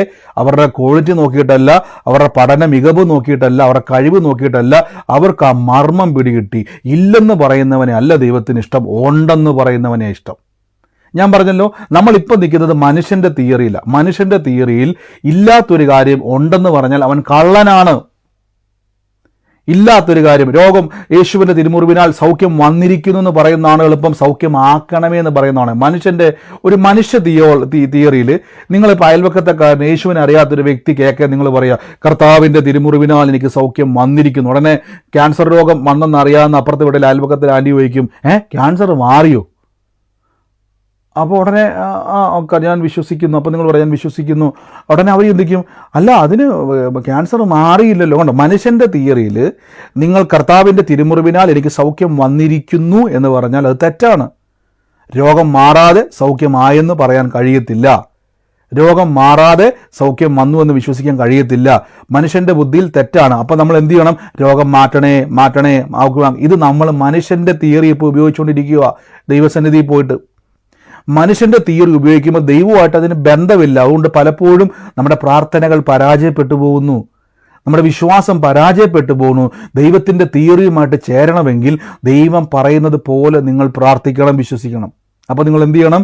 വചനം വായിച്ചിട്ട് ബൈബിളിൽ അങ്ങനെ ഉണ്ടെങ്കിൽ അത് സംസാരിക്കുമ്പോൾ ഈ മല നീങ്ങി കടലിൽ ചാടിപ്പോകും, ഉറപ്പാണ്. ഇത് 1-2 ദിവസം കൊണ്ട് സംഭവിക്കുന്നതല്ല. ഞാൻ പറഞ്ഞല്ലോ, നിങ്ങൾ എല്ലാ ദിവസവും ദിനം പ്രതി ഇതിനെ നിങ്ങൾ പ്രാക്ടീസ് ചെയ്യണം. ഞാൻ എൻ്റെ ജീവിതത്തിൽ ഇല്ല എന്നുള്ള വാക്ക് ഉപേക്ഷിക്കാൻ കുറേ വർഷമെടുത്തു. ആരെങ്കിലും ചോദിച്ചാൽ അങ്ങനെ ഒരു സാഹചര്യം പറഞ്ഞാൽ ഞാൻ മാക്സിമം ഇല്ലെന്ന് പറയുന്നൊരു സാഹചര്യം പറയേണ്ട ഒരു അവസ്ഥ വന്നാൽ ഞാൻ പെട്ടെന്ന് അവിടെ നിന്ന് ഒഴിഞ്ഞു മാറാൻ ശ്രമിക്കും. കാര്യം മാക്സിമം ഞാൻ വാഗുകൊണ്ട് ഇല്ല എന്നൊരു വാക്ക് ഉപയോഗിക്കുവാൻ ശ്രമിക്കും. കാരണം അതിനെ പ്രോത്സാഹിപ്പിക്കത്തില്ല. ഉണ്ടെന്ന് വിശ്വസിക്കണം, എന്നാൽ അത് ഉണ്ടാകും. ഉണ്ടെന്ന് വിശ്വസിക്കണം, എന്നാൽ അത് ഉണ്ടാകും. പണ്ട് ഒരു സാക്ഷ്യം പറഞ്ഞിട്ട് അവസാനിപ്പിക്കുക. ഞാൻ പറഞ്ഞിട്ടുള്ളതാണെങ്കിലും വീണ്ടും പറയുകയാണ്. പോൾ യോങ്കിച്ചോ എന്ന് പറയുന്ന ഒരു ദൈവദാസൻ, അദ്ദേഹം ഈ ഒരു സുവിശേഷം, പ്രത്യേകിച്ച് വിശ്വാസം, നമുക്കറിയാം, നമുക്ക് അദ്ദേഹത്തെ പറ്റി അറിയപ്പെടുന്നതിന് മാൻ ഓഫ് ഫെയ്ത്ത് എന്നറിയപ്പെടുന്നത്, വിശ്വാസത്തിൻ്റെ ഒരു മനുഷ്യൻ എന്നാണ് അദ്ദേഹത്തെ പറ്റി അറിയപ്പെടുന്നത്. നിങ്ങൾ അദ്ദേഹത്തിൻ്റെ ബുക്കുകളൊക്കെ ആരെങ്കിലും വായിച്ചിട്ടുണ്ടായിരിക്കാം, അല്ലെങ്കിൽ അദ്ദേഹത്തിൻ്റെ വീഡിയോസൊക്കെ കണ്ടവരായിരിക്കാം നിങ്ങൾ ആരെങ്കിലും. അപ്പോൾ അദ്ദേഹത്തിൻ്റെ ഒരു പ്രത്യേകത എന്ന് പറഞ്ഞാൽ, അദ്ദേഹം തുടങ്ങിയ പാസ്റ്ററായ കാലത്ത് അദ്ദേഹത്തിൻ്റെ ചർച്ചിൽ ആകെ 2-3 വിശ്വാസികളെ കൊറിയയിലുണ്ടായിരുന്നുള്ളൂ. കൊറിയയിൽ അദ്ദേഹം മരിച്ചു, അദ്ദേഹം ലോകത്തുനിന്ന് മാറ്റപ്പെട്ടു, പ്രായമായാണ് അദ്ദേഹം മാറ്റപ്പെട്ടത്. അപ്പോൾ അദ്ദേഹം ഈ ഒരു വിശ്വാസത്തിൻ്റെ മർമ്മം മനസ്സിലായ ചെറുപ്പ കാലഘട്ടത്തിൽ പോൾ യോങ്കിച്ചോ എന്ന പേര്, പോൾ യോങ്കിച്ചോ ഫേമസ് ആണ്, അത് പ്രത്യേകിച്ച് യൂട്യൂബിലൊക്കെ നോക്കിയാൽ മതി. പോൾ യോങ്കിച്ചോ കൊറിയയിലുള്ള ദൈവദാസന. അപ്പോൾ അദ്ദേഹം തൻ്റെ സഭയിൽ അദ്ദേഹത്തിന് ഇങ്ങനെ വിശ്വാസം കേട്ടിട്ട് അദ്ദേഹത്തിന് വലിയ ആഗ്രഹമായിരുന്നു, ഒരു സൈക്കിള് വേണം, ഒരു മേശ വേണം. ഈ കാലഘട്ടമൊന്നുമല്ല, അദ്ദേഹം മരിച്ചപ്പോൾ ഏകദേശം എനിക്ക് തോന്നുന്നത് 80 വയസ്സിന് മുകളിൽ പ്രായം ഉണ്ടായിരുന്നു എനിക്ക് തോന്നുന്നത്. അദ്ദേഹത്തിൻ്റെ ചെറുപ്പകാലം എന്ന് പറഞ്ഞാൽ നിങ്ങൾക്ക് ചിന്തിക്കാൻ എത്ര കാലം പുറകോട്ടെന്ന്. അപ്പോൾ അദ്ദേഹം വന്ന അമേരിക്കയിലുള്ള ഒരു പ്രത്യേകതരം ഒരു സൈക്കിളാണ് അത്. അദ്ദേഹം വളരെ എക്സ്പെൻസീവ് ആയിട്ടുള്ള സൈക്കിളാണ്. പിന്നെ ഒരു മേശ, ബൈബിൾ വായിക്കാൻ ഒരു മേശ, ഒരു നല്ല കസേര, ഇത് 3 ഇദ്ദേഹം ആഗ്രഹിച്ചു. എന്നിട്ട് ഇദ്ദേഹം എന്ത് ചെയ്യുന്നു? ലഭിച്ചു എന്ന് വിശ്വസിപ്പിൻ, എന്നാൽ നിനക്ക് ഉണ്ടാകുമെന്നുള്ള വചനം പറഞ്ഞിട്ട് ഒരു ദിവസം സഭയിൽ ഇങ്ങനെ സാക്ഷ്യം പറഞ്ഞു, ദേവദാസൻ, കർത്താവ് എനിക്ക് നല്ലൊരു കസേര തന്നു. അമേരിക്കൻ, ആ സൈക്കിളിൻ്റെ പേര് ഞാൻ മറന്നുപോയി, പണ്ട് ഞാൻ കേട്ടൊരു സാക്ഷ്യമാണ്. ആ സൈക്കിള് കർത്താവ് എനിക്ക് തന്നു. ആ മേശ എനിക്ക് ദൈവം തന്നു, കർത്താവ്. അപ്പോൾ എല്ലാവരും 2-3 പേരുള്ള കൈയടിച്ചു. എന്നാൽ അതിൽ ചില ചെറുപ്പക്കാരെന്ത് ചെയ്തു? ഇയാൾ കൈയടിച്ചില്ല. കാര്യം ഇത് വളരെ ബുദ്ധിമുട്ടുള്ള കാര്യമാണ്. ഈ സൈക്കിൾ ചുമ്മാ കിട്ടത്തില്ല. അന്നത്തെ കാലഘട്ടത്തിലാണ്. ഇതുപോലുള്ള മേശ മേടിക്കണമെങ്കിൽ വലിയ വലിയ പണക്കാർക്ക് മാത്രമേ കഴിയത്തുള്ളൂ, മേശയും കസേരയൊക്കെ. അപ്പോൾ ഈ പാസ്റ്റർക്ക് എങ്ങനെ ഇത് കിട്ടി എന്ന് വലിയൊരു സംശയം ഇവർക്കുണ്ടായി. അപ്പോൾ ഇവരെന്ത് ചെയ്യുന്നു ചോദിച്ചു കഴിഞ്ഞാൽ, ഇവർ കയ്യും അടിച്ചില്ല, സ്വത്രം പറഞ്ഞില്ല, ആമയും പറഞ്ഞില്ല. ഇദ്ദേഹത്തിൻ്റെ വീട്ടിലൊരു ഇവർ പമ്മി എന്ത് ചെയ്യുന്നു ചോദിച്ചു കഴിഞ്ഞാൽ, ഇദ്ദേഹം വീട്ടിലിരിക്കുന്ന സമയത്ത് ഇദ്ദേഹത്തിൻ്റെ ജനലിലൂടെ ഒളിഞ്ഞു നോക്കിയപ്പോൾ അന്നത്തെ പോലെ വലിയ മുറിയൊന്നുമല്ല, ഒരു മുറി അടുക്കളയൊക്കെയുള്ള വീടായിരുന്നു അദ്ദേഹത്തിൻ്റെത്. അവർ നോക്കിയ സമയത്ത് അവിടെ മേശയില്ല, കസേരയില്ല, സൈക്കിളുമില്ല, ഒന്നുമില്ല. ഇദ്ദേഹം നിലത്തിരുന്ന് പ്രാർത്ഥിക്കുന്നു എന്തോ കണ്ടു. പിറ്റേ ദിവസം ഇവർ സഭയിലെല്ലാം വന്നിങ്ങനെ പറഞ്ഞു, ഇദ്ദേഹം കള്ളനാണ്, ഇദ്ദേഹം നുണയനാണ്, ഇദ്ദേഹം നമ്മളെല്ലാം പറ്റിച്ചു. കാര്യം ഇദ്ദേഹത്തിന് എന്തില്ല, ഇദ്ദേഹത്തിന് കസേരയില്ല, ഇദ്ദേഹത്തിന് എന്തില്ല, ഒന്നുമില്ലാത്ത മനുഷ്യനെ നമ്മളെല്ലാവരെയും വഞ്ചിക്കുമായിരുന്നു എന്ന് പറഞ്ഞ് ഇദ്ദേഹത്തെ. അപ്പോൾ കുറേ പേര് ഇദ്ദേഹത്തിൻ്റെ സഭയിൽ നിന്ന് അദ്ദേഹത്തെ വിട്ടുപോയി, ഇദ്ദേഹത്തെ പിണങ്ങിപ്പോയി. കാര്യം നുണ പറഞ്ഞല്ലോ എന്ന് പറഞ്ഞിട്ട്. അപ്പോൾ അദ്ദേഹം പറഞ്ഞു, ഞാൻ നുണ പറഞ്ഞില്ല, ഞാൻ ദൈവത്തിൽ വിശ്വസിക്കുന്നു, ഉണ്ടെന്ന് വിശ്വസിച്ചാൽ ഉണ്ടാകുമെന്നുള്ള വിശ്വസിക്കുന്നു. പക്ഷേ അദ്ദേഹത്തിന് കിട്ടിയില്ല, അദ്ദേഹത്തിനൊന്നും കണ്ടില്ല. അദ്ദേഹത്തെ ഇവിടെ ഒത്തിരി അദ്ദേഹത്തെ കള്ളെന്ന് വിളിച്ച് പരിഹസിച്ച് പലരും പിണങ്ങിപ്പോയി, സഭയിൽ നിന്ന് പലരും വിട്ടുപോയി. പക്ഷേ പോൾ യോങ്കിച്ചവർക്ക് മനസ്സിലായി, ഞാൻ വിശ്വസിച്ചത് മനുഷ്യനെയല്ല, ദൈവത്തിൻ്റെ വചനത്തെയാണ്. അതിലുണ്ടെന്ന് പറഞ്ഞാൽ ഉണ്ടെന്ന് തന്നെയാണ്, അതിൽ ലഭിച്ചു എന്ന് പറഞ്ഞാൽ ലഭിച്ചു തന്നെയാണ്. അങ്ങനെ അദ്ദേഹം വിശ്വസിച്ച് മുന്നോട്ട് പോയി. പലരും പിണങ്ങിപ്പോയി, അദ്ദേഹം ഒറ്റയ്ക്കായി. പക്ഷേ കാലങ്ങൾ കഴിഞ്ഞ സമയത്ത് എന്ത് സംഭവിച്ചെന്നറിയാവോ?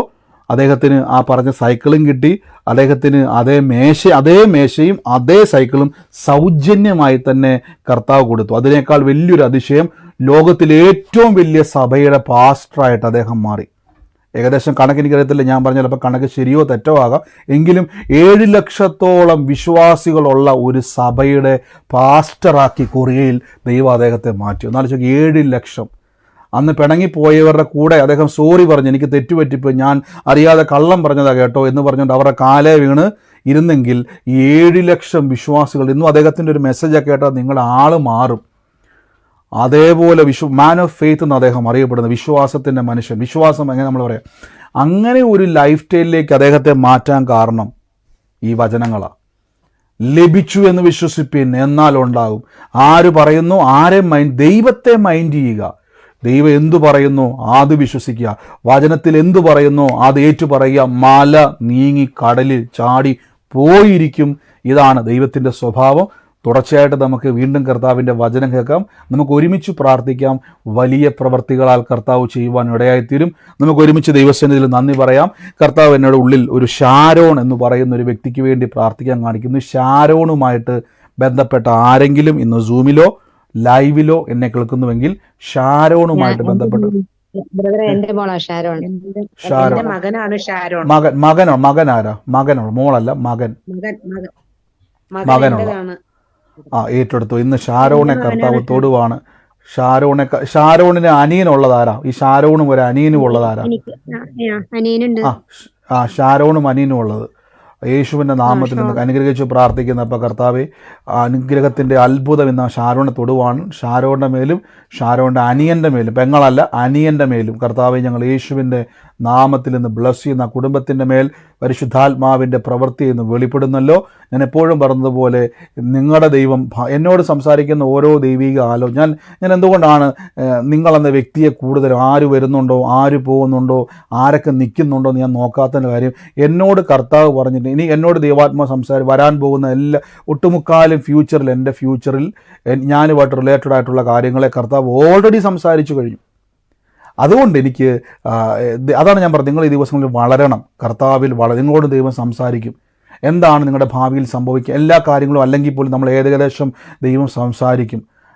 അതുകൊണ്ട് ഓരോ ആലോചന കേൾക്കുമ്പോഴും ചാടി പിടിച്ചോണം. കർത്താവെ ഞങ്ങൾ യേശുവിൻ്റെ നാമത്തിൽ ബ്ലസ് ചെയ്യുന്നു. പ്രാർത്ഥിച്ച് എല്ലാവരും ഒന്ന് പ്രാർത്ഥിച്ച് in the name of Jesus. കർത്താവിൻ്റെ വലിയ പ്രവൃത്തികളെ ഇന്ന് പരിശുദ്ധാത്മാവ് തൊടാൻ വേണ്ടി പോവുകയാണ്. ഞാൻ ഈ വിസ്മയ എന്ന് പറയുന്ന ഒരു പേര് കർത്താവ് എന്നെ കാണിക്കും. വിസ്മയ എന്ന് പറയുന്ന പേര്, ആ പേരുമായിട്ട് ബന്ധപ്പെട്ടത് ആരാണോ, വിസ്മയവുമായിട്ട് ബന്ധപ്പെട്ടത് യേശുവിൻ്റെ നാമത്തിൽ ഏറ്റെടുത്തണം. പറയാനുള്ളവർ മാത്രമേ മ്യൂട്ട് മാറ്റാവുള്ളൂ, എല്ലാവരും ബാക്കി മ്യൂട്ട് ചെയ്യണം. ഞാൻ യേശുവിൻ്റെ നാമത്തിൽ വിസ്മയ എന്ന് പറയുന്ന ഒരു വ്യക്തിയെ അനുഗ്രഹിച്ച് പ്രാർത്ഥിക്കുന്നു. ആ വ്യക്തിയുമായിട്ട് ബന്ധപ്പെട്ടത് ആരാണോ യേശുവിൻ്റെ നാമത്തിൽ ഏറ്റെടുത്തോണം. കർത്താവിൻ്റെ അത്ഭുതകരമായ പ്രവൃത്തികളെ ഇന്ന് കുടുംബത്തിന് മേൽ സംഭവിക്കാൻ വേണ്ടി പോവാണ്. ഇന്ന് സൂമിലായിക്കോട്ടെ ലൈവിലായിക്കോട്ടെ യേശുവിൻ്റെ നാമത്തിൽ ഇന്ന് അനുഗ്രഹിച്ചു പ്രാർത്ഥിക്കുന്നു. അപ്പം കർത്താവിൻ്റെ വലിയ പ്രവൃത്തിയെ കർത്താവ് ഇന്ന് അവിടെ ചെയ്യുന്നല്ലോ. In the name of Jesus, യേശുവിൻ്റെ നാമത്തിൽ ആ കുടുംബത്തെ കർത്താവ് തൊടുന്നു. അതോടൊപ്പം തന്നെ ഞാനൊരു മറ്റൊരു ഭവനത്തെ എല്ലാവരും മൈക്കി മ്യൂട്ട് ചെയ്യുന്നു. പറയാനുള്ളവരല്ലാതെ എല്ലാവരും മൈക്കി മ്യൂട്ട്. ഫർണിച്ചർ കടയിൽ പോകാൻ ആഗ്രഹിക്കുന്നുണ്ട്, നാളെ അതായിട്ട് ബന്ധപ്പെട്ടതാണോ? ഏതാ? വിസ്മയ എന്ന് പറഞ്ഞൊരു ഒരു ഫർണിച്ചർ കടയുണ്ട്, അവിടെ നാളെ ഒന്ന് പോകണമെന്ന് വിചാരിച്ചോണ്ടിരിക്കുന്നു. അതുമായിട്ട് ഈ വിസ്മയ എന്നുള്ള എന്നാ ബന്ധം? ഇപ്പൊ ഞാൻ ചോദിച്ചത് ഇപ്പൊ ഫർണിച്ചറിന്റെ കടയാ. കടയുടെ പേര്. എന്തിനു പോകാൻ അവിടെ ഉള്ള മീൻസ് എന്തിനു വേണ്ടി പോകാൻ അവിടെ? ഒരു കട്ടില് വാങ്ങിക്കാൻ പോകാനായിട്ട്. ഞാനൊരു വ്യക്തിയായിട്ടാണ് ആൻറ്റി വേണ്ട പറഞ്ഞത്, വ്യക്തിയുമായിട്ടാണ്. വിസ്മയ എന്നുള്ളൊരു വ്യക്തിയുമായിട്ട് ബന്ധപ്പെട്ടാണ് പറഞ്ഞത്. ഇന്ന് സൂമിലും ലൈവിലുമാണ് ഞാൻ പറഞ്ഞത് ഒരേപോലെ. ആ വ്യക്തിയുമായിട്ട് ബന്ധപ്പെട്ട് ഞാൻ പറഞ്ഞത് ആ കുടുംബത്തെ കർത്താവ് ഇന്ന് സ്പർശിക്കുകയാണ്. യേശുവിൻ്റെ നാമത്തിൽ ഞാനൊരു വാക്കിങ്ങനെ കേൾക്കുകയാണ്. എല്ലാ പരിഹാസങ്ങളെയും ദൈവം നീക്കി ദൈവത്താലുള്ള ഉറപ്പിനെ കർത്താവ് ചെയ്യുവാൻ വേണ്ടി പോവാണ്. ഞാൻ യേശുവിൻ്റെ നാമത്തിൽ അനുഗ്രഹിക്കുന്നു. ഞാൻ അതോടൊപ്പം തന്നെ കർത്താവ് എന്നെ ഒരു പഴയ വീടാണ് കർത്താവ് എന്നെ കാണിക്കുന്നത്. ഓടിട്ട ഒരു പഴയ വീട്. ആ വീടിൻ്റെ ലെഫ്റ്റ് സൈഡിലായിട്ട് ഒരു പുളിമരം നിൽക്കുന്ന ഒരു വീടാണ് കർത്താവ് എന്നെ കാണിക്കുന്നത്. ആ ഒരു ലെഫ്റ്റ് എന്ന് പറഞ്ഞാൽ നിങ്ങൾക്ക് കാണുന്ന ഒരു വശത്താണ്, ഒരു സൈഡ് വശത്താണ്, നടുക്കോ പുറകിലോ അല്ല, സൈഡ് വശത്തായിട്ട് പുളിമരം നിൽക്കുന്ന ഒരു ഭവനമാണ് ഞാൻ കാണുന്നത്. അവിടെ കർത്താവ് ഒരു വാക്ക് പറയുകയാണ്. പുളിമരം നിൽക്കുന്നതാണ്. പുളിമരം എന്താ? പുളിമരം വീടിന്റെ സൈഡ് വശത്താണ്. അത് തന്നെ, അതെ, ലെഫ്റ്റ് സൈഡില്. ഓടിട്ട വീടാണോ സിസ്റ്ററുടെ? ഓടിട്ട വീടാ. പകുതി കുറച്ച് വർക്കിലുണ്ട്, ബാക്കിയെല്ലാം ഓടിട്ടതാ, പഴയ വീട്. ഓക്കെ. ഞാൻ ആ കാണുന്ന ഒരു ഭവനം എന്ന് പറഞ്ഞാൽ സിസ്റ്ററെ കാണുന്ന ഒരു കാരണം വെച്ചാൽ നിങ്ങൾക്ക് വേണ്ടി ദൈവം അവിടെ നിന്ന് ഇങ്ങനെ ഒരു സ്ഥലവുമായിട്ട് ബന്ധപ്പെട്ട് ഞാൻ കാണുന്നൊരു കാഴ്ച, ഒരു സ്ഥലവുമായിട്ട് ബന്ധപ്പെട്ട് ഒരു പൊക്കമുള്ള ഒരു സ്ഥലത്തേക്ക് കർത്താവ് നിങ്ങൾക്ക് വേണ്ടി ഒരു വഴിയെ ദൈവം തുറക്കുന്നതായിട്ട് കർത്താവിൻ്റെ പറയുന്നു. യേശുവിൻ്റെ നാമത്തിൽ ഞാൻ റിലീസ് ചെയ്ത് പ്രാർത്ഥിക്കുന്നു. കർത്താവിൻ്റെ വലിയ പ്രവൃത്തി ഇന്ന് അവിടെ ദൈവം ചെയ്യുന്നല്ലോ. കർത്താവിൻ്റെ വലിയ അത്ഭുതത്തെ റിലീസ് ചെയ്ത് പ്രാർത്ഥിക്കുന്നു. എല്ലാവരും എൻ്റെ കൂടെ ഇന്ന് പ്രാർത്ഥിച്ച് ഇന്ന് കേട്ട വചനത്തിലൊന്ന് ഉറച്ചേ. കർത്താവ് പറയുന്നത് കേട്ടു പറയണം, ഏറ്റു പറയണം, വിശ്വസിച്ചു പറയണം. അത് സംഭവിക്കും. നന്ദി കർത്താവേ. യേശുവിൻ്റെ നാമത്തിൽ എൻ്റെ കൂടെ ഇന്ന് എല്ലാവരും പ്രാർത്ഥിച്ച് in the name of Jesus. യേശുവിൻ്റെ നാമത്തിൽ ഞാൻ എന്നെ കർത്താവ് ഒരു ജനാർദ്ദനൻ എന്ന് പറയുന്ന ഒരു വ്യക്തിയുടെ ഭവനത്തെ കർത്താവ് സ്പർശിക്കുന്നതായിട്ടും പ്രത്യേകിച്ച് ആ കുടുംബവുമായിട്ട് ബന്ധപ്പെട്ട് ഞാൻ കാണുന്നൊരു കാഴ്ച എന്ന് പറഞ്ഞു കഴിഞ്ഞാൽ ഒത്തിരി ഈ ആധാരവുമായിട്ട് ബന്ധപ്പെട്ട് ഇങ്ങനെ അടുക്കടുക്ക് ആധാരങ്ങൾ വന്നിട്ട് ആധാരത്തിൻ്റെ മേലെല്ലാം കുരുക്കുകൾ കിടക്കുന്ന ഒരു ഭവനമാണ് ഞാൻ കാണുന്നത്. ജനാർദ്ദൻ എന്ന് പറയുന്ന ഒരു വ്യക്തിയുടെ ഭവനത്തിൽ ആധാരങ്ങൾ വലിയൊരു കെട്ട് വെച്ചിട്ട് നമ്മുടെ സാധാരണ നൂലുകൊണ്ട് കെട്ടുന്ന കെട്ടല്ല, ഇതൊരു കാണുന്നത് ഒരു ആക്ഷനാണ്. അതായത് എന്താ പറയുന്നത്, ദർശനമാണ്. കുറേ കുരുക്കുകൾ ഇങ്ങനെ കിടക്കുന്നുണ്ട്. കുറേ വർഷങ്ങളായിട്ട് കുരുങ്ങി ആ കുടുംബത്തിൻ്റെ അകത്ത് അനുഭവിക്കുവാൻ പറ്റാത്ത രീതിയിൽ, ആ കുടുംബത്തിൻ്റെ അകത്ത് നന്മയെ അനുഭവിക്കുവാൻ പറ്റാത്ത രീതിയിൽ, പ്രത്യേകിച്ച് ആ സ്ഥലവുമായിട്ട് ബന്ധപ്പെട്ട് കിടക്കുന്ന കുരുക്കുകളെ യേശുവിൻ്റെ നാമത്തിൽ ഇന്ന് കർത്താവ് അത് അഴിക്കുകയാണ്. In the name of Jesus. യേശുവിൻ്റെ നാമത്തിൽ പ്രാർത്ഥിക്കുന്നു. ആ തടസ്സം നീങ്ങി ദൈവം ആ കുടുംബത്തിന് വേണ്ടി വഴി തുറക്കാൻ വേണ്ടി പോവാണ്. കർത്താവ് പറയുന്നു, നന്മ കാണാൻ വേണ്ടി പോവാണ്. പ്രതിസന്ധികളെ നോക്കി ഈ ദിവസങ്ങളിൽ തളരരുത്.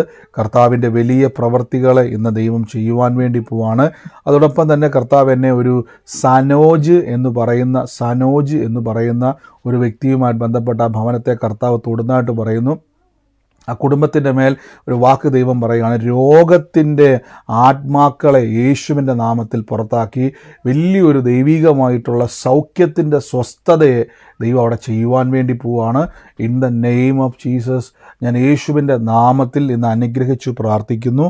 In the name of Jesus. ഞാനൊരു ഒരു ഡ്രൈവിംഗ് ലൈസൻസ്, അതിൻ്റെ ഡേറ്റ് കഴിഞ്ഞു പോയ ഒരു ഡ്രൈവിംഗ് ലൈസൻസ് പേഴ്സിൻ്റെ അകത്തിരിക്കുന്ന കാഴ്ച കർത്താവിനെ കാണിക്കുന്ന ഒരു ഡ്രൈവിംഗ് ലൈസൻസ്. ഞാൻ ആ വ്യക്തിക്ക് വേണ്ടി പ്രാർത്ഥിക്കുന്ന സമയത്തൊക്കെയും കാണുന്നൊരു കാഴ്ച എന്ന് പറഞ്ഞാൽ ആ വ്യക്തിയുടെ ജീവിതത്തിൽ ഈ വാഹനവുമായിട്ട് ബന്ധപ്പെട്ട് ഒത്തിരി ഞാൻ കാണുന്നൊരു കാഴ്ച, ഒത്തിരി നഷ്ടങ്ങൾ സംഭവിച്ചൊരു വ്യക്തിയാണ്. അപ്പോൾ ആ നഷ്ടങ്ങളുടെ പിന്നിൽ വലിയൊരു കുരുക്ക് കിടപ്പുണ്ട്. ആ വാഹനമല്ലായിരുന്നു വിഷയം. ആ നഷ്ടങ്ങളെക്കാൾ ഉപരി അതിൻ്റെ കൂടെ കയറി വന്ന ചില കുരുക്കുകളുണ്ട്. ഇന്ന് ആ കുരുക്കുകൾ യേശുവിൻ്റെ നാമത്തിൽ ഇന്ന് നിങ്ങളുടെ ജീവിതം വിട്ട് മാറിപ്പോകുന്നു. ഇന്ന് സൂമിലായിക്കോട്ടെ ലൈവിലായിക്കോട്ടെ കാണുന്ന വ്യക്തിയെ നോക്കിയിട്ട് പറയുന്നു, യേശുവിൻ്റെ നാമത്തിൽ നഷ്ടങ്ങളെ ലാഭമാക്കുന്നൊരു ദൈവമുണ്ട്. ഈ ദിവസങ്ങളിൽ തകർന്നു പോകാതെ ദൈവം നിങ്ങളെ പിടിച്ചുയർത്തും. ഈ ദിവസങ്ങളിൽ അലഞ്ഞത് മതി. ദൈവത്താൽ ഒരു സമാധാനത്തെ കർത്താവ് നിങ്ങളുടെ ജീവിതത്തിൽ ചെയ്യുവാൻ വേണ്ടി പോവാണ്. യേശുവിൻ്റെ നാമത്തിൽ ഓടിപ്പോയ ലൈസൻസ് ഒന്ന് ചെക്ക് ചെയ്യട്ടെ, എന്നിട്ട് യേശുവിൻ്റെ നാമത്തിൽ അതൊന്ന് കൈവച്ചാട്ടെ. In the name of Jesus ആ നഷ്ടപ്പെട്ട നന്മകൾ കർത്താവ് യേശുവിൻ്റെ നാമത്തിൽ മടങ്ങി വരാൻ വേണ്ടി പോവാണ്. In the name of Jesus ഞാൻ യേശുവിൻ്റെ നാമത്തിൽ കൽപ്പിക്കുന്നപ്പാ പരിശുദ്ധാത്മാവിൻ്റെ വലിയ പ്രവൃത്തി ഇന്നവിടെ നടക്കുന്നല്ലോ, വലിയ പ്രവൃത്തി ഇന്നവിടെ പറഞ്ഞു സിസ്റ്ററെ. ഞങ്ങളുടെ എൻ്റെ ഹസ്ബൻഡിൻ്റെയാണ്. ഞങ്ങൾക്കൊരു പുതിയ വണ്ടി എടുത്തായിരുന്നു. അത് ആ വണ്ടി തിരിച്ചവരങ്ങ് വാങ്ങിച്ചു. കാരണം ഒരൊറ്റ CC മോഡലിൽ പുതിയ ഫിനാൻസ് ആയതുകൊണ്ട് അവർക്ക് അവരുടെ സിസ്റ്റം അങ്ങനെയാന്ന് പറഞ്ഞു അവരതങ്ങ് വാങ്ങിച്ച്. ഈ പുള്ളിയുടെ പേഴ്സിൽ എപ്പോഴും ഡ്രൈവിംഗ് ലൈസൻസ് ഒക്കെ ഉള്ളതാണ്. ഈ പറഞ്ഞ അടയാളമെല്ലാം സിസ്റ്റർ കേട്ടായിരുന്നു. അതെ അതെ, ഒരുപാട് കുരുക്കുകൾ, ഒരുപാട് നൂലാമാലകൾ എൻ്റെ പുറകിലുണ്ടായിരുന്നു. ആ വണ്ടിയായിട്ട് അല്ലെങ്കിൽ കൂടി ഒരുപാട് കുരുക്കുകളിലൂടെയാണ് ആ വണ്ടി നമുക്ക് നഷ്ടമായി പോയതും ഒക്കെ. ഭയങ്കര ഇന്ന് ഏറ്റെടുത്ത വിശ്വ കർത്താവ്, ഇന്ന് നഷ്ടങ്ങളെ ദൈവം, ആ വണ്ടിയോ നമുക്ക് നഷ്ടത്തേക്കാൾ ഉപരി അതിൻ്റെ പിന്നിൽ അതിന് മുമ്പ് കയറി വന്നൊരു സാമ്പത്തിക കുരുക്കുണ്ട്. അത് പറഞ്ഞ പോലെ തന്നെ നമ്മുടെ നന്മ, ദൈവത്തെ വിളിക്കുന്നവൻ്റെ നന്മ, നമ്മൾ കേട്ടത് എന്തുവാണ്? സകലം നിറച്ചിരിക്കുന്നത് നിനക്ക് ലഭിക്കുമെന്ന് തമ്പുരാൻ പറഞ്ഞേക്കുന്നത്. അതിന് വിരോധമായതെല്ലാം ഞങ്ങളിന്ന് ക്യാൻസൽ ചെയ്യുന്നു യേശുവിൻ്റെ നാമത്തിൽ. ഇന്ന് ദൈവം കാണിച്ച അടയാളം കർത്താവിനെല്ലാം അറിയാം. നിങ്ങളെ എന്ത് തീർന്നിരിക്കുന്നോ അത് ദൈവം വ്യക്തമായി ദൈവം ഇടപെട്ടതാണ്. ആ ലൈസൻസിൻ്റെ കാര്യമായിക്കോട്ടെ, കർത്താവ് വിശ്വസ്തനാണ്. അത് വേഗത്തിൽ പുതുക്കി അത് കർത്താവിൻ്റെ നാമത്തിൽ ഒരു അനുഗ്രഹമാക്കി ദൈവം മാറ്റും. യേശുവിൻ്റെ നാമത്തിൽ ഇന്ന് ബ്ലസ് ചെയ്യുന്നു. കർത്താവിൻ്റെ വലിയ കൃപ. എല്ലാവരും ഒന്ന് പ്രാർത്ഥിച്ച്, ഞാൻ പറഞ്ഞില്ലേ നമുക്ക് ബ്രേക്ക് ത്രൂ, ഞാൻ എപ്പോഴും പറഞ്ഞു, ഒറ്റ ആലോചന, വിമർശിക്കുന്നവരോ പരിഹസിക്കുന്നവരല്ല നമ്മൾ നോക്കേണ്ടത്. കർത്താവിൻ്റെ എൻ്റെ ജീവിതത്തിൽ ഞാൻ പറഞ്ഞത് ദൈവത്തിൻ്റെ ആലോചന ചാടി പിടിക്കുന്ന ആളാണ്. എനിക്കൊരു കാര്യം ഉറപ്പാണ്, സാഹചര്യം നോക്കിയാൽ നമുക്കൊരു രക്ഷയില്ല. പക്ഷെ കർത്താവ് ഒരാലോചന റിലീസ് ചെയ്താൽ, ആദെ പിടിച്ച് കയറിയാൽ, ഉറപ്പിച്ച് ഞാൻ പറഞ്ഞു, നമ്മൾ ഈ ബൈബിൾ മുഴുവൻ വായിച്ചാൽ ദൈവം ആലോചനയുടെ ദൈവമാണ്. നിനക്ക് ഞാൻ ആലോചന പറഞ്ഞു തരുമെന്ന് പറഞ്ഞ ദൈവമാണ്. മിസ്രൈമിൽ നിന്ന് പുറപ്പെട്ട അടിമയായി കിടന്ന ജനത്ത് ഒരു സാധ്യത അവർക്കില്ല. 430 വർഷം ഫറവോൻ്റെ ചാട്ടവാറും അവരുടെ നിന്ദയും പരിഹാസവും ചവിട്ടും തൊഴിയും കിടന്ന ജനത്തിൻ്റെ ഒരൊറ്റ ആലോചന, പാലും തേനും ഒഴുകുന്ന ഒരു ദേശം, ഒറ്റ ആലോചന അവരുടെ ലൈഫിനെ ചേഞ്ച് ചെയ്തുവെങ്കിൽ ദൈവത്തിൽ നിന്ന് വെളിപ്പെടുന്ന ആലോചന ചാടി പിടിച്ചോണം യേശുവിൻ്റെ നാമത്തിൽ. കർത്താവ് ഇന്ന് ഞങ്ങൾ പ്രാർത്ഥിക്കുന്നപ്പോൾ in the name of Jesus, in the name of Jesus, യേശുവിൻ്റെ നാമത്തിൽ ഇന്ന് പ്രാർത്ഥിക്കുന്നപ്പോൾ കർത്താവിൻ്റെ വലിയ പ്രവൃത്തിയെ ഇന്ന് ദൈവം ചെയ്യുന്നല്ലോ. ദൈവത്തിൻ്റെ വലിയ പ്രവൃത്തിയെ കർത്താവ് ഇന്ന് ചെയ്യുന്നല്ലോ. അപ്പം ഞാൻ ഈ രാഗി എന്ന് പറയുന്ന ഒരു പേര്, അത് ഒഫീഷ്യൽ നെയിമാണ്, വിളിപ്പറഞ്ഞ കാര്യത്തിൽ രാഗി എന്ന് പറയുന്ന ഒരു സഹോദരിയുടെ പേര് കർത്താവ് എന്നെ കാണിക്കുക. ആ രാഗി എന്ന് പറയുന്ന വ്യക്തിയുടെ കുടുംബത്തെ കർത്താവ് ഇന്ന് തൊടുന്നു. ആ കുടുംബവുമായിട്ട് ബന്ധപ്പെട്ട് കർത്താവുകൊണ്ട് പറയുകയാണ്, ചെതറിക്കിടക്കുന്നതിനെ ചേർത്ത് ദൈവം പണിതെടുക്കാൻ വേണ്ടി പോവാണ്. ഞാൻ കാണുന്ന ഒരു കാഴ്ച, ആ കുടുംബത്തിൻ്റെ അകത്ത് ചെതറിപ്പോയതിനെ ചേർത്ത് വെച്ച് സമാധാന അന്തരീക്ഷത്തെ കർത്താവ് കൊണ്ടുവരുവാൻ വേണ്ടി പോകുന്നുവെന്ന് രാഖിയുടെ ഭവനത്തെ കർത്താവ് എന്ന് പറഞ്ഞു. മകളുടെ പേര് ഒരു മിനിറ്റ്, മകളുടെ പേര് പറഞ്ഞുതരാം. മകൾ എന്നാണല്ലോ ഞാൻ പറഞ്ഞത്. മകള് പറഞ്ഞാൽ എന്റെ മകളാണ്. വീട്ടിൽ വിളിക്കുന്ന പേരാണ് രാഖി. വീട്ടിൽ വിളിക്കുന്ന പേര്. ഇന്ന് പ്രാർത്ഥിച്ചോ കർത്താവ് ഇന്ന് വലിയൊരു സമാധാന അന്തരീക്ഷത്തെ കർത്താവ് ചെയ്യാൻ വേണ്ടി പോവാണ്. യേശുവിൻ്റെ നാമത്തിൽ ഇന്ന് പ്രാർത്ഥിക്കുന്ന അപ്പോൾ പരിശുദ്ധാത്മാവേ അങ്ങയുടെ വലിയ പ്രവൃത്തി അങ്ങ് ചെയ്യുന്നല്ലോ. അപ്പോൾ എല്ലാവരും ഈ സമയത്ത് രോഗികളായി ഭാരപ്പെടുന്നവർ കൈയെടുത്ത് വെച്ച് എന്നിട്ട് ലഭിച്ചു എന്ന് വിശ്വസിപ്പിൻ. അത്ഭുത സൗഖ്യം കാണാൻ വേണ്ടി പോവാം. അത്ഭുത സൗഖ്യം. ശരീരത്തിന് വേണ്ടുന്ന രോഗങ്ങളും രോഗശക്തികളും നിങ്ങളുടെ ശരീരം വിട്ട് ഈ നിമിഷം മാറിയിരിക്കും. കാര്യം ബൈബിൾ അങ്ങനെ പറയുന്നുണ്ടെങ്കിൽ അത് മാറിയിരിക്കും. അത്ഭുതം നടന്നിരിക്കും. അത്ഭുത സാക്ഷ്യങ്ങൾ നടന്നിരിക്കും. എല്ലാവരും പ്രാർത്ഥിച്ച് യേശുവിൻ്റെ നാമത്തിൽ കർത്താവിൻ്റെ അത്ഭുതം ഇന്നവിടെ സംഭവിക്കുന്നപ്പ, ദൈവത്തിൻ്റെ അത്ഭുതകരമായ പ്രവൃത്തികളെ സംഭവിക്കുന്നപ്പ, യേശുവിൻ്റെ നാമത്തിൽ യേശുവിൻ്റെ നാമത്തിൽ യേശുവിൻ്റെ നാമത്തിൽ പ്രാർത്ഥിക്കുന്നപ്പ. കർത്താവേ അങ്ങയുടെ വലിയ മഹത്വം ഇന്ന് വെളിപ്പെടുന്നില്ല. അപ്പോൾ വലിയ മഹത്വത്തെ ഇന്ന് വെളിപ്പെടുന്നില്ല. അപ്പോൾ ഞാനൊരു സെബാസ്റ്റ്യൻ എന്ന് പറയുന്ന ഒരു വ്യക്തിയുടെ ഭവനത്തെ കർത്താവ് സ്പർശിക്കുന്നതായിട്ട് പറഞ്ഞു. ഞാൻ അവിടെ കാണുന്ന സെബാസ്റ്റിന് വേണ്ടി പ്രാർത്ഥിക്കുമ്പോൾ ഒരു ആൺ തലമുറയെ കർത്താവിനെ എടുത്തു കാണിക്കുകയാണ്. ഈ ആൺ തലമുറയ്ക്ക് വേണ്ടി പ്രാർത്ഥിക്കുമ്പോൾ സർട്ടിഫിക്കറ്റുകളെ കർത്താവ് ഇങ്ങനെ എടുത്തു കാണിക്കുന്നതായിട്ടൊരു കാഴ്ച ഞാൻ കാണുന്നു. ഈ തലമുറകൾക്ക് വേണ്ടി പ്രാർത്ഥിക്കുമ്പോൾ തന്നെ വീടിൻ്റെ പുറത്തോട്ടിറങ്ങി വഴിയിൽ നിന്നും ഒരു കുറച്ച് വഴിയായിട്ട് ക്ലോസ് ആയിട്ട് നിൽക്കുമല്ല, വഴിയിൽ നിന്ന് കുറച്ചും കൂടെ നീങ്ങി എന്നാൽ റോഡ് കാണാൻ പറ്റും. വീടിൻ്റെ അകത്തു നിന്ന് റോഡ് കാണാൻ പറ്റുന്ന രീതിയിലൊരു ഭവനമാണ് ഞാൻ കാണുന്നത്. ഈ വൈറ്റ് പോലത്തെ ഒരു കളർ, വൈറ്റ് പ്യുവർ വൈറ്റ് അല്ല, ഈ ഒരു റോസും വൈറ്റും കൂടെ മിക്സ് ചെയ്തേക്കുന്ന ഒരു ലൈറ്റ് കളറായിട്ടുള്ള ഒരു പെയിൻറ് അടിച്ചേക്കുന്ന ഒരു വീടാണ് ഞാൻ കാണുന്നത്. ഈ മകൻ ഞാൻ കാണുന്നൊരു കാഴ്ച സർട്ടിഫിക്കറ്റ് ബാഗിൻ്റെ അകത്താക്കി ഈ പറയുന്ന സെബാസ്റ്റിൻ്റെ ഭവനത്തിലുള്ള വ്യക്തി ഇറങ്ങുന്നതും അവൻ സന്തോഷത്തോടെ മടങ്ങി വരുന്നതുമായിട്ടുള്ള ഒരു കാഴ്ച കർത്താവ് എന്നെ കാണിക്കുന്നു. യേശുവിൻ്റെ നാമത്തിൽ ആരാണോ ആ വ്യക്തിയുമായി ബന്ധപ്പെട്ടത് യേശുവിൻ്റെ നാമത്തിൽ ഏറ്റെടുത്തോണം. ഇന്ന് ആ ഭവനത്തിൻ്റെ മേൽ, തലമുറകളുടെ മേൽ ദൈവം തൊടുവാണ്. In the name of Jesus. നാളുകളായിട്ടുള്ള പ്രാർത്ഥനാ വിഷയമാണ്. കർത്താവ് എന്ന വിഷയത്തിൻ്റെ മേൽ അത്ഭുതകരമായ, പ്രത്യേകിച്ച് ഈ സർട്ടിഫിക്കറ്റുമായി ബന്ധപ്പെട്ട് വലിയൊരു അത്ഭുതത്തെ അവിടെ ചെയ്യുകയാണ്. നമ്മൾ അറിയാത്ത ചില കാരണങ്ങൾ പലപ്പോഴും നമ്മുടെ ജീവിതത്തിലുണ്ട്. നമ്മളത് ഓർക്കും ഇത് ശരിയാകുന്നില്ല, വേറെ എന്തെങ്കിലുമൊക്കെ ആയിരിക്കും. പക്ഷെ അതിൻ്റെ പിന്നിൽ പ്രവർത്തിക്കുന്നതിനെ യേശുവിൻ്റെ നാമത്തിൽ ബ്രേക്ക് ചെയ്യുന്നു. ഇന്ന് സൂമിലായിക്കോട്ടെ, ലൈവിലായിക്കോട്ടെ, ആ കുടുംബം യേശുവിൻ്റെ നാമത്തിൽ ഏറ്റെടുത്തോണം. ദൈവത്തിൻ്റെ വലിയ പ്രവൃത്തിയെ കർത്താവ് അവിടെ ചെയ്യുവാൻ വേണ്ടി പോകുന്നു.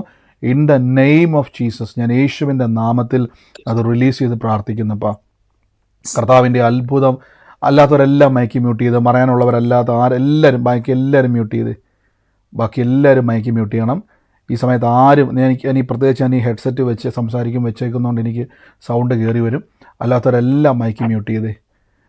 യേശുവിൻ്റെ നാമത്തിൽ എന്ന് പ്രാർത്ഥിക്കുന്ന പരിശുദ്ധാത്മാവേ, അങ്ങയുടെ വലിയ പ്രവൃത്തിക്കായിട്ട് ഞങ്ങൾ ദൈവത്തെ സ്തുതിക്കുന്നപ്പാ. In the name of Jesus യേശുവിൻ്റെ നാമത്തിൽ ബ്ലസ് ചെയ്യുന്നപ്പാ. അതോടൊപ്പം തന്നെ മൈക്ക് എല്ലാവരും മ്യൂട്ട് ചെയ്തേ. എല്ലാവരും മൈക്ക് മ്യൂട്ട് ചെയ്തേ.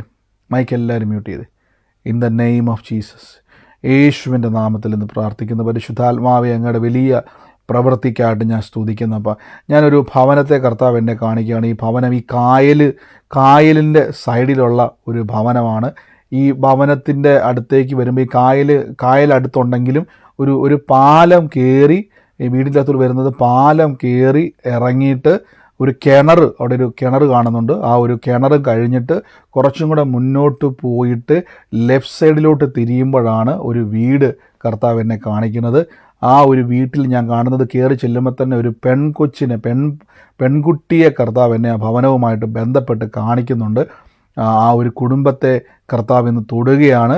ഞാൻ കാണുന്നൊരു കാഴ്ച, നിങ്ങളുടെ ഈ യാത്രകളെ ദൈവം വലിയൊരു മാറ്റത്തിലേക്ക് കൊണ്ടുവരാൻ വേണ്ടി പോകണം. ആ സ്ഥലത്തു നിന്നും ദൈവം നിങ്ങളെ മേൽത്തരമായ, അവിടെ നിന്ന് മാനിച്ച ദൈവം അയക്കത്തുള്ളൂ, മേൽത്തരമായ ഒന്നിലേക്ക് ദൈവം നിങ്ങളെ പറിച്ചു നടുവാൻ വേണ്ടി പോകുന്നു എന്ന് കർത്താവ് പറയുന്നു. യേശുവിൻ്റെ നാമത്തിൽ കർത്താവിൻ്റെ കൃപയിൽ ഞങ്ങളത് ബ്ലസ് ചെയ്യുന്നപ്പോൾ മേൽത്തരമായ വാഗ്ദത്തങ്ങൾ തുറന്നു വരുവാൻ കൽപ്പിക്കുന്നു. യേശുവിൻ്റെ നാമത്തിൽ നിന്ന് സൂമിലായിക്കോട്ടെ, ലൈവിലായിക്കോട്ടെ, ഇന്ന് ആ കുടുംബം ഏറ്റെടുത്ത് പ്രത്യേകിച്ച് ആ മോൾക്ക് വേണ്ടി ഒന്ന് പ്രാർത്ഥിച്ചോണം, അവളെ അനുഗ്രഹിച്ച് പ്രാർത്ഥിച്ചോണം. ഇന്ന് കേട്ട വചനപ്രകാരം പറഞ്ഞോണം. ആ മകളെ ദൈവം മാനിച്ച് ദേശക്കാരുടെ നടുവിൽ ഒരു അത്ഭുത, ഇന്നൊരു ചോദ്യചിഹ്നമാണ്, പക്ഷേ അത്ഭുത സാക്ഷ്യമാക്കി ദൈവം ഇന്ന് അവിടെ തീർക്കാൻ വേണ്ടി പോവാണ്.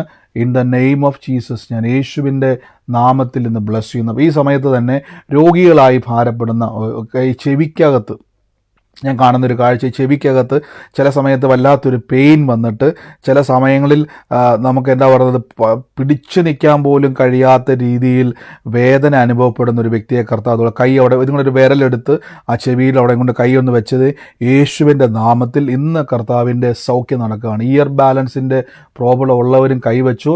ഇതൊന്നും ജീവിതത്തിൽ മാറത്തില്ലെന്ന് ആരെങ്കിലും പറഞ്ഞാൽ അതെല്ലാം ഇന്ന് ക്യാൻസൽ ചെയ്തോണം. യേശുവിൻ്റെ വചനത്തിൽ പറയുന്നു, എൻ്റെ സാക്ഷാൽ യേശു എൻ്റെ രോഗത്തെ വഹിച്ചതാ, എൻ്റെ ഈ വേദന യേശു ചുമന്നതാ, സത്യമായത്, ഇതിന് മാറ്റമില്ല, ഈ വചനത്തിന് മാറ്റമില്ല. കർത്താവിൻ്റെ അടിപ്പിണരുകളാൽ സൗഖ്യം വന്നിരിക്കുന്നു. കൈയെടുത്ത് വെച്ച് രോഗികളായി ഭാരപ്പെടുന്ന ഇൻസ്റ്റൻ്റ്ലി ക്രിയേറ്റീവ് മിറക്കിൾസ് സംഭവിക്കുക. അത്ഭുതകരമായി തന്നെ സൃഷ്ടിക്കുവാൻ കഴിവുള്ള ദൈവം, സൃഷ്ടാവായ ദൈവം യേശുവിൻ്റെ നാമത്തിൽ ഇപ്പോൾ തന്നെ നിങ്ങളുടെ ശരീരത്തിൻ്റെ മേലേക്ക് അത്ഭുത സൗഖ്യം. ഈ സമയത്ത് കൈയെടുത്ത് വെച്ച് രോഗികളായി ഭാരപ്പെടുന്നവർ, രോഗമുള്ളവർ, മുഴകൾ നിങ്ങളുടെ ശരീരത്തിൽ നിന്ന് അപ്രതീക്ഷിതമോ, ക്യാൻസറുകൾ യേശു വഹിച്ചത്, നിങ്ങളുടെ രോഗത്തെ യേശു വഹിച്ചതാ, നിങ്ങളുടെ രോഗവേദനകളെ യേശു വഹിച്ചതാ. കർത്താവായ യേശുവിൻ്റെ നാമത്തിൽ നിന്ന് പ്രാർത്ഥിക്കുന്ന അപ്പോൾ രോഗത്തെയും രോഗത്തിൻ്റെ ദുരാത്മാക്കളെയും രോഗശക്തികളെയും ഞങ്ങൾ യേശുവിൻ്റെ നാമത്തിൽ ക്യാൻസൽ ചെയ്യുന്നു. കർത്താവിൻ്റെ മുറിവിനാൽ അത്ഭുത സൗഖ്യം ഞങ്ങളുടെ അവകാശമാണ്. സൗഖ്യത്തിൻ്റെ ശക്തി വ്യാപരിക്കുന്നു. ഉദരം തുറക്കട്ടെ, തലമുറകൾ ഉണ്ടായി വരട്ടെ, പുതിയ തലമുറകൾ ഉണ്ടായി വരട്ടെ. ഉദരത്തിൻ്റെ അകത്ത് എല്ലാ തടസ്സങ്ങളും നീക്കി ഉദരത്തിൽ തലമുറകൾ ഉരുവായി വരട്ടെ. യേശുവിൻ്റെ നാമത്തിൽ കൽപ്പിക്കുന്ന കർത്താവേ, അങ്ങയുടെ അത്ഭുതത്തെ ഞങ്ങൾ സ്വീകരിക്കുന്നപ്പോൾ അത്ഭുതത്തെ സ്വീകരിക്കുന്നപ്പ. കർത്താവെ അങ്ങ് തൊട്ട് സൗഖ്യമാക്കിയെന്ന് നന്ദി പറയുന്നപ്പ. അത്ഭുത വിടുതലിന് നന്ദി പറയുന്നപ്പ. കർത്താവിൻ്റെ വലിയ പ്രവൃത്തിക്കായി സ്തുതിക്കുന്നപ്പ. യേശുവിൻ്റെ നാമത്തിൽ നിന്ന് പ്രാർത്ഥിക്കുന്നപ്പ. ഇപ്പോൾ തന്നെ കൈയോടെ വെച്ച് വേദനയുള്ള ആരെങ്കിലും ഉണ്ടെങ്കിൽ, എന്നെ കേൾക്കുന്നവരുണ്ടെങ്കിൽ സൂമിലോ ലൈവിലോ, ഇന്ന് നിങ്ങളുടെ അത്ഭുതമാണ്. എത്ര വലിയ മാരക രോഗമാണെങ്കിലും, കിടക്കമേൽ കിടക്കുവാണെങ്കിലും, വീൽ ചെയറിലാണെങ്കിലും കൈ അവിടുത്ത് വെച്ചിട്ട് പറ, ഞാനിങ്ങനെ കിടക്കേണ്ടവനല്ല. ഇങ്ങനെ ഞാൻ കിടക്കണമെങ്കിൽ യേശു വന്നിട്ടില്ല. യേശു വന്നതുകൊണ്ട്, യേശു ക്രൂശിൽ മരിച്ചതുകൊണ്ട്, യേശു എൻ്റെ രോഗത്തെ വഹിച്ചതുകൊണ്ട് ഞാൻ ഇങ്ങനെ നിൽക്കേണ്ടവനല്ല. ഞാൻ രോഗിയാകേണ്ടവനല്ല. ദിവ്യാരോഗ്യത്തോടെ, ദീർഘായുസോടെ, സൗഖ്യത്തോടെ ഇരിക്കേണ്ടവനാ. ഇതെനിക്കുള്ളതല്ല. രോഗം എനിക്കുള്ളതല്ല. ഒരു വേദന എനിക്കുള്ളതല്ല. യേശുവിൽ എനിക്ക് ആരോഗ്യം. ബൈബിൾ പറയുന്നു, ഇരമ്യാൽ പറയുന്നു, ഞാൻ നിനക്ക് ആരോഗ്യം വരുത്തുന്ന ദൈവമാണെന്നാണ് പറഞ്ഞത്. ആരോഗ്യം എൻ്റെ അവകാശം. ഇപ്പോൾ തന്നെ വേദനകൾ നിങ്ങളുടെ ശരീരത്തിൽ നിന്ന് വിട്ടു മാറുക. ഇപ്പോൾ തന്നെ യേശുവിൻ്റെ നാമത്തിൽ അത്ഭുതത്തിന് നന്ദി കർത്താവേ. അങ്ങ് തൊട്ട് വിടുവിച്ചതിന് നന്ദി, യേശുവിൻ്റെ നാമത്തിൽ തന്നെ. ആമേൻ. കർത്താവ് നിങ്ങളെ അനുഗ്രഹിക്കട്ടെ. ഈ സമയത്ത് ആർക്കെങ്കിലും സാക്ഷ്യമുണ്ടെങ്കിൽ, വേദന മാറിയത്, പൂർണ്ണ സൗഖ്യം ലഭിച്ചു, ഒന്ന് ചെക്ക് ചെയ്തിട്ട് നിങ്ങൾ നോക്കിക്കേ. എന്നിട്ട് നിങ്ങൾക്ക് സൗഖ്യം വന്നവരും നോക്കിക്കേ. നിങ്ങൾക്ക് എന്താണോ ബുദ്ധിമുട്ട്, എന്താണോ ചെയ്യുവാൻ കഴിയാത്തത്, അത് ചെയ്തു നോക്കുക. സാക്ഷ്യമുള്ളവർ യേശുവിൻ്റെ നാമത്തിൽ പറഞ്ഞാട്ടെ.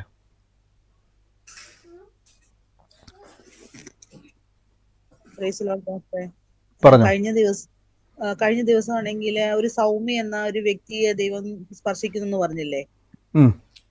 അത് എന്റെ സഹോദരിയുടെ മകളാണ്. അവള് റേഡിയോളജി ഒക്കെ പഠിച്ചിട്ട് 4 വർഷമായിട്ട് പിന്നെ ബാംഗ്ലൂരിലാണ്. അത് വിദേശത്തൊക്കെ പോവാനൊക്കെ ഒരുപാട് പ്രാവശ്യം ആപ്ലിക്കേഷൻ ഒക്കെ കൊടുത്തു. പക്ഷെ ഇതുവരെ ഒന്നും ശരിയല്ലെന്ന് ചില പാസ്റ്റർ പറഞ്ഞില്ലേ, ഒരു ആപ്ലിക്കേഷന്റെ മേലെ ഒരു കൺഫർമേഷൻ വരാൻ പോകുന്നു. അത് ഞങ്ങൾ ഏറ്റെടുത്ത് പ്രാർത്ഥിക്കുന്നു പാസ്റ്റർ. ഇത് ആമേൻ. തീർച്ചയായിട്ടും കർത്താവ് പറഞ്ഞാൽ തന്നെ ആ ആലോചന മേൽ ഉറപ്പിച്ചോണം. എന്നാൽ അതിൻ്റെ മേൽ ദൈവം പ്രവർത്തിക്കാൻ വേണ്ടി പോവാണ്. യേശുവിൻ്റെ നാമത്തിൽ തന്നെ. ഗോഡ് ബ്ലസ് യു സിസ്റ്ററെ. പറഞ്ഞു. ഇന്ന് ബ്രദർ പറഞ്ഞ കുറെ കാര്യങ്ങൾ, തുടക്കത്തിൽ പറഞ്ഞ കുറെ കാര്യങ്ങൾ ഞാൻ എൻ്റെ സഹപ്രവർത്തകരോടൊന്ന് സംസാരിച്ചതാണ്. ഇന്ന് പറഞ്ഞ നമ്മുടെ എല്ലാ കാര്യങ്ങളും, ഇപ്പം മൊബൈൽ ഫോൺ ആർക്കെങ്കിലും തന്നു കഴിഞ്ഞാൽ നമ്മൾ താങ്ക്സ് പറയുന്നതൊക്കെ അതേപടി എന്ന് പറഞ്ഞ. അതുപോലെ തന്നെ നമ്മൾ ഈ പറഞ്ഞ ആവർത്തന പുസ്തകം 6:11 അതിനുശേഷം വരുന്നല്ലോ. ആവർത്തന പുസ്തകം ഞാൻ അറിയാലോ, ബ്രദറിന് അറിയില്ല, വർഷങ്ങളായിട്ട് ഞാൻ വായിച്ചുകൊണ്ടിരിക്കുന്ന പുസ്തകമാണെന്നുള്ളത്. ഇന്ന് പറഞ്ഞ എല്ലാ വാക്യങ്ങളും അതേപടി ഞാൻ അതിശയിക്കുകയും ചെയ്തു. ഞാൻ എന്തൊക്കെ പറഞ്ഞു അതുപോലെ തന്നെ വള്ളിപുള്ളി വിടാതെ തന്നെയായിരുന്നു ബ്രദർ ഇത് പറഞ്ഞുകൊണ്ടിരുന്നത്. അപ്പൊ ദൈവം അത്ഭുതം പ്രവർത്തിച്ചെന്നാണ് ഓർത്ത് നന്ദി പറയുന്നു. ആമേ. തീർച്ചയായിട്ടും കർത്താവ് ഒരേപോലെ ഇടപെട്ടതിന് നന്ദി പറയുന്നു. അവരെ ഉറപ്പിക്കുവാൻ കർത്താവ് ഉപയോഗിച്ചല്ലോ. യേശുവിൻ്റെ നാമത്തിൽ തന്നെ. God bless U. ബ്രദറെ ഹലോ പറഞ്ഞു. പറഞ്ഞു. 10-ാം തീയതി പ്രാർത്ഥനയില് ഫേബ എന്ന പെൺകുട്ടിയെ ദൈവം സ്പർശിക്കുന്നു പറഞ്ഞ്, എന്റെ മകളാണ് അവള്, ഫേബ. 10 വർഷമായിട്ട് പ്രാർത്ഥനയിൽ വരുന്നുണ്ടെന്ന് പറഞ്ഞാലും ബ്രദറിന് കൊച്ചിനെ അറിയാമെങ്കിലും പേരറിയത്തില്ലായിരുന്നു. എന്റെ മോളാണ് ഫേബ. പിന്നെ അതിനു മുമ്പ് 31-ാം തീയതി ബ്രദർ എനിക്കൊരു ആലോചന തന്നായിരുന്നു. അത് ഞാൻ ഏറ്റെടുത്ത് പ്രാർത്ഥിക്കുന്നു.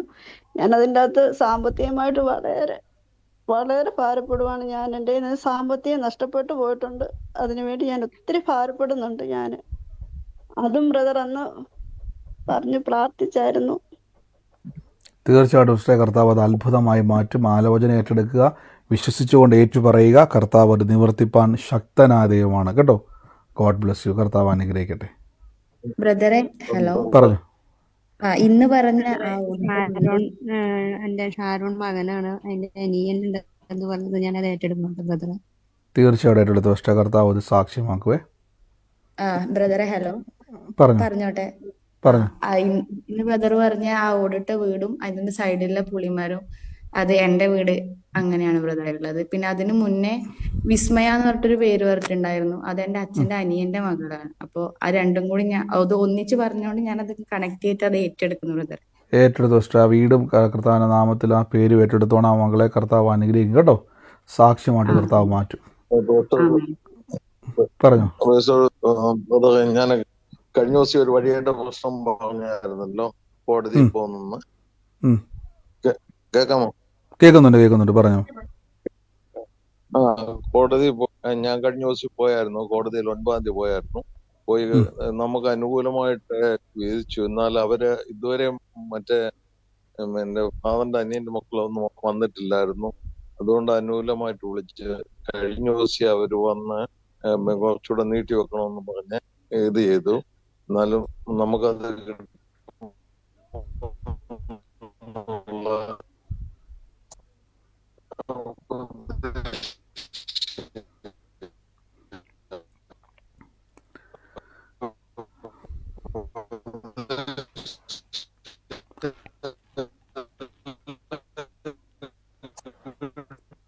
ക്ലിയർ ഇല്ല.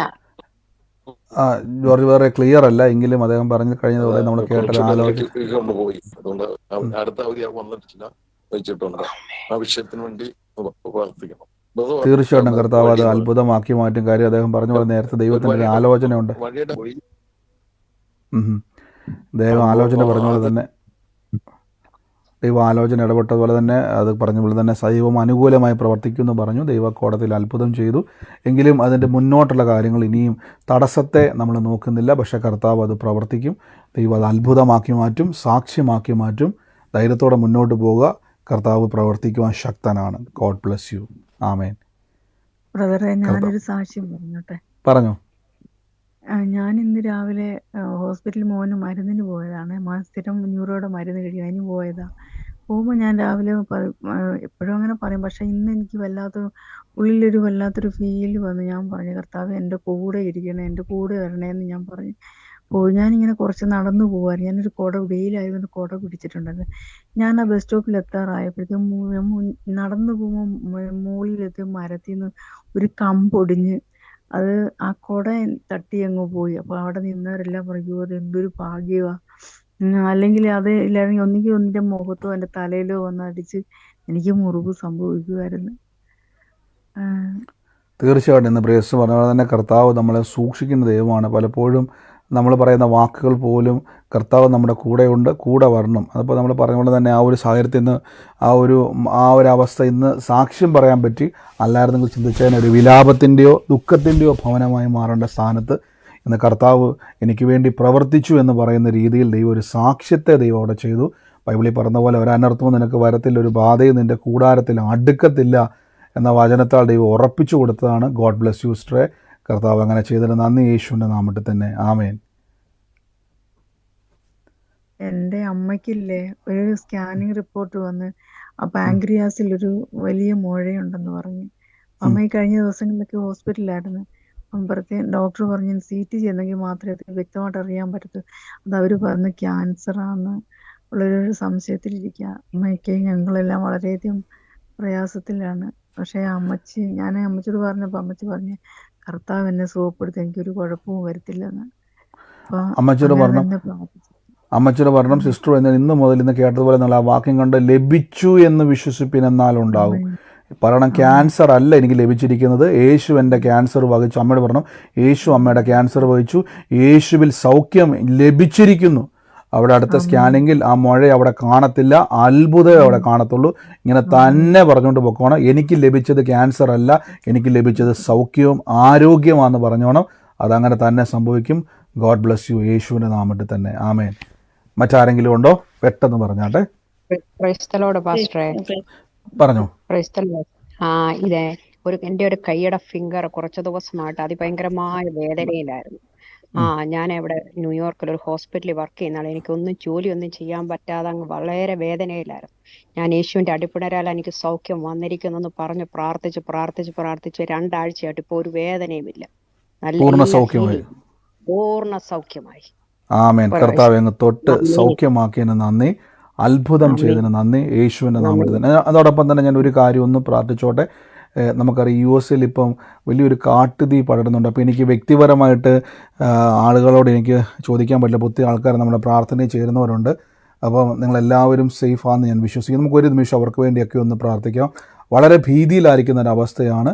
നമുക്ക് ഒരുമിച്ചൊന്ന് കർത്താവ് ഞങ്ങൾ ബ്ലസ് ചെയ്ത് പ്രാർത്ഥിക്കുന്നപ്പോൾ അത് നിലയ്ക്കട്ടെ, അത് നിൽക്കട്ടെ. യേശുവിൻ്റെ നാമത്തിൽ പ്രാർത്ഥിക്കുന്നപ്പോൾ പല ആളുകളും ഭയത്തോടെയും ഭാരത്തോടെയൊക്കെ ഇരിക്കുന്ന ഒത്തിരി എന്താ പറയുന്നത്, ദൈവം ഞാൻ പറഞ്ഞില്ലേ, പ്രകൃതി എന്ന് പറയുന്നത് നമ്മുടെ മനുഷ്യൻ്റെ കൺട്രോളിലല്ല. ദൈവത്തിന് മാത്രമേ നിയന്ത്രിക്കാൻ കഴിയത്തുള്ളൂ. നമ്മൾ ചിന്തിക്കും നമ്മുടെ ടെക്നോളജിക്ക് എല്ലാം കഴിയും. അല്ല, ഇതൊക്കെയും പരിമിതമാണ്, ഇതെല്ലാം പരിമിതമാണ്. ഇതൊന്നും കഴിയാത്ത, ആർക്കും പ്രവർത്തിക്കാത്ത രാത്രികൾ വരുമെന്ന് ബൈബിൾ വ്യക്തമായി പറയുന്നുവെങ്കിൽ ഒന്നിനും പ്രവർത്തിക്കാൻ ദൈവത്തിന് മാത്രം, ആർക്കും എന്ന് പറഞ്ഞാൽ ദൈവത്തിന് അല്ലാതെ മറ്റാർക്കും ലോകത്തെ രക്ഷിക്കാൻ കഴിയാത്തൊരവസ്ഥയിലേക്ക് ലോകം പോകും. അപ്പോൾ നമുക്ക് പ്രാർത്ഥിക്കും, കർത്താവേ, ഇന്ന് ഒത്തിരി ദുരിതം അനുഭവിക്കുന്നവരുണ്ട്, ഭാരപ്പെടുന്നവരുണ്ട്. നമുക്കറിയാം വീടുകളൊക്കെ കത്തി നശിച്ച് നഷ്ടപ്പെട്ടു പോകുന്ന കാഴ്ചകൾ നമ്മൾ പലതും കണ്ട് നമുക്ക് അവരെയൊക്കെ ഓർത്ത് പ്രാർത്ഥിക്കാം. കർത്താവേ, മുന്നോട്ട് ദൈവത്തിന് മാത്രമേ അതിനെ പിടിച്ചു കെട്ടാൻ കഴിയത്തുള്ളൂ എന്ന് പലരും നമ്മുടെ കൂടെ പ്രാർത്ഥനയ്ക്ക് ചേരുന്നവരെ മാത്രമല്ല മുഴുവൻ ദേശത്തെയും ദൈവം ഒരു സ്വസ്ഥത വരുത്തുവാൻ, ഈ പിടിച്ചു നിർത്തുവാൻ കഴിവുള്ള കർത്താവെ, കാറ്റിനെയും കടലിനെയും ശാന്തമാക്കിയ കർത്താവെ, യേശുവിൻ്റെ നാമത്തിൽ ആ വിഷയത്തിൻ്റെ മേൽ എൻ്റെ കർത്താവെ യേശുവെ അങ്ങ് കൽപ്പിക്കുമാറാകണം, അപ്പം അങ്ങ് പ്രവർത്തിക്കുമാറാകണം, അപ്പം ആ ദേശത്തെ അങ്ങ് സമാധാനത്തിലേക്ക് ഉറപ്പിക്കുമാറാകണം. അപ്പം ഞങ്ങൾ ഒരുമിച്ച് ഇന്ന് പ്രാർത്ഥിക്കുന്നു കർത്താവെ. ഇന്ന് ഞങ്ങൾ നാളൊരു നല്ലൊരു വാർത്ത കേട്ടുണരുവാൻ സ്വർഗം ഞങ്ങളെ സഹായിക്കുന്നതിന് നന്ദി പറയുന്നപ്പോൾ യേശുവിൻ്റെ നാമത്തിൽ തന്നെ ഞങ്ങളിന്ന് പ്രാർത്ഥിക്കുന്നപ്പോൾ കർത്താവ്, ഇന്ന് കർത്താവ് ലോസ് ഏഞ്ചൽസിലായിക്കോട്ടെ, കാലിഫോർണിയയിലായിക്കോട്ടെ, കർത്താവ് വലിയൊരു സമാധാനം ഇനി ഞങ്ങൾ കേൾക്കാൻ പോകുന്നത് കർത്താവെ അങ്ങ് അതിനെ പിടിച്ചു കിട്ടി, അങ്ങേക്ക് മാത്രം കഴിയുന്നതും അങ്ങേക്ക് മാത്രം ചെയ്യാൻ പറ്റുന്നതുമായ കാര്യത്തിന് നന്ദി പറയുന്നപ്പോൾ യേശുവിൻ്റെ നാമത്തിൽ തന്നെ ആമേൻ. കർത്താവ് അനുഗ്രഹിക്കട്ടെ. God bless U. മറ്റാരെങ്കിലും ഉണ്ടോ സാക്ഷ്യം പറയുവാൻ? ഞാൻ സിസ്റ്റർ പറഞ്ഞപ്പോഴേ പെട്ടെന്നത് പ്രാർത്ഥിച്ചത്. ഞാനൊരു സാക്ഷ്യം പറഞ്ഞിട്ട് പറഞ്ഞു സിസ്റ്ററെ, പറഞ്ഞു. എനിക്ക് ഒരു 5-8 ദിവസമായിട്ട് ഭയങ്കര ജലദോഷമായിരുന്നു. അപ്പൊ സൂമിൽ കയറുമ്പോ എന്നും ഞാൻ ആ വിഷയത്തിന് വേണ്ടി പ്രാർത്ഥിക്കുന്നുണ്ടായിരുന്നു. അപ്പൊ അത് ഇന്ന് ഈ വേള മരുന്നൊന്നും ഒരു പാരസെറ്റമോൾ മാത്രമേ കഴിച്ചുള്ളൂ, അല്ലാണ്ട് വേറെ ഒരു ദിവസവും മരുന്നൊന്നും കഴിച്ചില്ല. ഇപ്പൊ ആ ജലദോഷം എല്ലാം സമ്പൂർണമായിട്ട് സുഖമാവുകയും ചെയ്തു. അത് തന്നെയല്ല, ഈ ജലദോഷം കഴിഞ്ഞു കഴിയുമ്പോൾ പിന്നെ അത് ചുമയൊക്കെ ആയിട്ട് ഭയങ്കര ബുദ്ധിമുട്ട് അനുഭവിക്കാറുള്ള നേരത്തെ. ഈ വേള അതൊന്നും വന്നില്ല. സ്ഥിരം പ്രാർത്ഥിച്ചുകൊണ്ടിരുന്നു. അതുകൊണ്ട് കുറച്ച് ദിവസം കൊണ്ട് തന്നെ പൂർണ്ണ സൗഖ്യം കിട്ടി. ദൈവത്തിന് നന്ദി പറയുന്നു. നന്ദി കർത്താവെ, അങ്ങ് തൊട്ടതിന് നന്ദി. പറഞ്ഞ പോലെ തന്നെ പിന്നീട് അങ്ങനെ സംഭവിക്കാനുള്ളതായിരുന്നു, പക്ഷേ ഈ പ്രാവശ്യം അങ്ങനെ വന്നില്ല. കർത്താവിൻ്റെ നാമത്തിൽ വിശ്വസിച്ചു. കർത്താവ് അങ്ങനെ ചെയ്ത് കഴിഞ്ഞ കൃപയ്ക്ക് നന്ദി. യേശുവിൻ്റെ നാമത്തിൽ തന്നെ. ഗോഡ് ബ്ലെസ് യു സിസ്റ്ററെ. കർത്താവ് എനിക്ക് ഒരു മിനിറ്റ് ഒന്ന് പറയാനുണ്ട് ബ്രദറെ. എൻ്റെ മോന് വേണ്ടി ഒന്ന് പ്രാർത്ഥിക്കണം ദയവായിട്ട്. മോനോട് വല്ലാത്ത പ്രതിസന്ധിയിലായിരിക്കുന്നു. കൊടുക്കാനുള്ള സാമ്പത്തികം അത് ഡബിൾ ഇരട്ടിയായി, സമയത്തിന് കൊടുക്കാൻ പറ്റാനുണ്ട്. അല്ലെങ്കിൽ അവരെവിടെ പിടിച്ചോണ്ട് പോകുന്നതെന്ന് അറിയത്തില്ലെന്ന് പറഞ്ഞ് 2 ആഴ്ചയായി ഞാൻ പ്രാർത്ഥനയിൽ ഇട്ടിരിക്കുകയായിരുന്നു. പക്ഷെ ഇന്നും വിളിച്ചു പറഞ്ഞ് എന്ത് ചെയ്യണമെന്ന് എനിക്ക് പറ്റുന്നില്ല പറയാനായിട്ട്. ബ്രദർ ഒരു വാക്ക് എൻ്റെ കുഞ്ഞിന് വേണ്ടി ഒന്ന് പ്രാർത്ഥിക്കണം. കർത്താവ്, ഞങ്ങളത് റിലീസ് ചെയ്ത് പ്രാർത്ഥിക്കുന്നു. അപ്പോൾ ഞങ്ങളത് പ്രാർത്ഥിച്ചു കഴിഞ്ഞു, എങ്കിലും അതിൻ്റെ മേൽ ജയത്തെ കൽപ്പിക്കുന്നു. ഇനി ഞങ്ങൾ കർത്താവെ മോനോട്ട് സിസ്റ്റർ സംസാരിക്കുമ്പോൾ അവിടെ കേൾക്കുന്ന വാർത്ത അത്ഭുതം, ദൈവത്തിൻ്റെ അത്ഭുതം ഞങ്ങൾ കേൾക്കും. എല്ലാ തടസ്സങ്ങളും മാറ്റിയതിന് നന്ദി, അത്ഭുതം ചെയ്തതിന് നന്ദി. കർത്താവ് അവിടെ ഇറങ്ങി വന്ന് വീര്യം പ്രവർത്തിച്ചതിന് നന്ദി. അനുഗ്രഹിക്കുന്നു. വലിയൊരു സാക്ഷ്യത്തിന് നന്ദി. യേശുവിൻ്റെ നാമത്തിൽ തന്നെ. God bless you sister. കർത്താവ് അത്ഭുതം ചെയ്ത് കഴിഞ്ഞു. ായിട്ടാണ് മീറ്റിംഗ് കയറുന്നത്. ഞാൻ സാമ്പത്തികമായിട്ട് വളരെയധികം നീതിങ്ങൊന്നും വളരെ പ്രയാസത്തിലാണ് പാസ്റ്റർ. ആ ഒരു ഫ്രീഡത്തിന് വേണ്ടിയിട്ട് എനിക്കൊന്ന് പ്രാർത്ഥിച്ചു തരുമോ? നമ്മൾ ഓൾറെഡി എല്ലാം പ്രാർത്ഥിച്ചു. അതിൽ ഞാൻ ബ്ലെസ് ചെയ്ത് പറയാം. കർത്താവ്, ഞങ്ങൾ യേശുവിൻ്റെ നാമത്തിൽ അനുഗ്രഹിച്ചു എന്നും പ്രാർത്ഥിക്കുന്നു.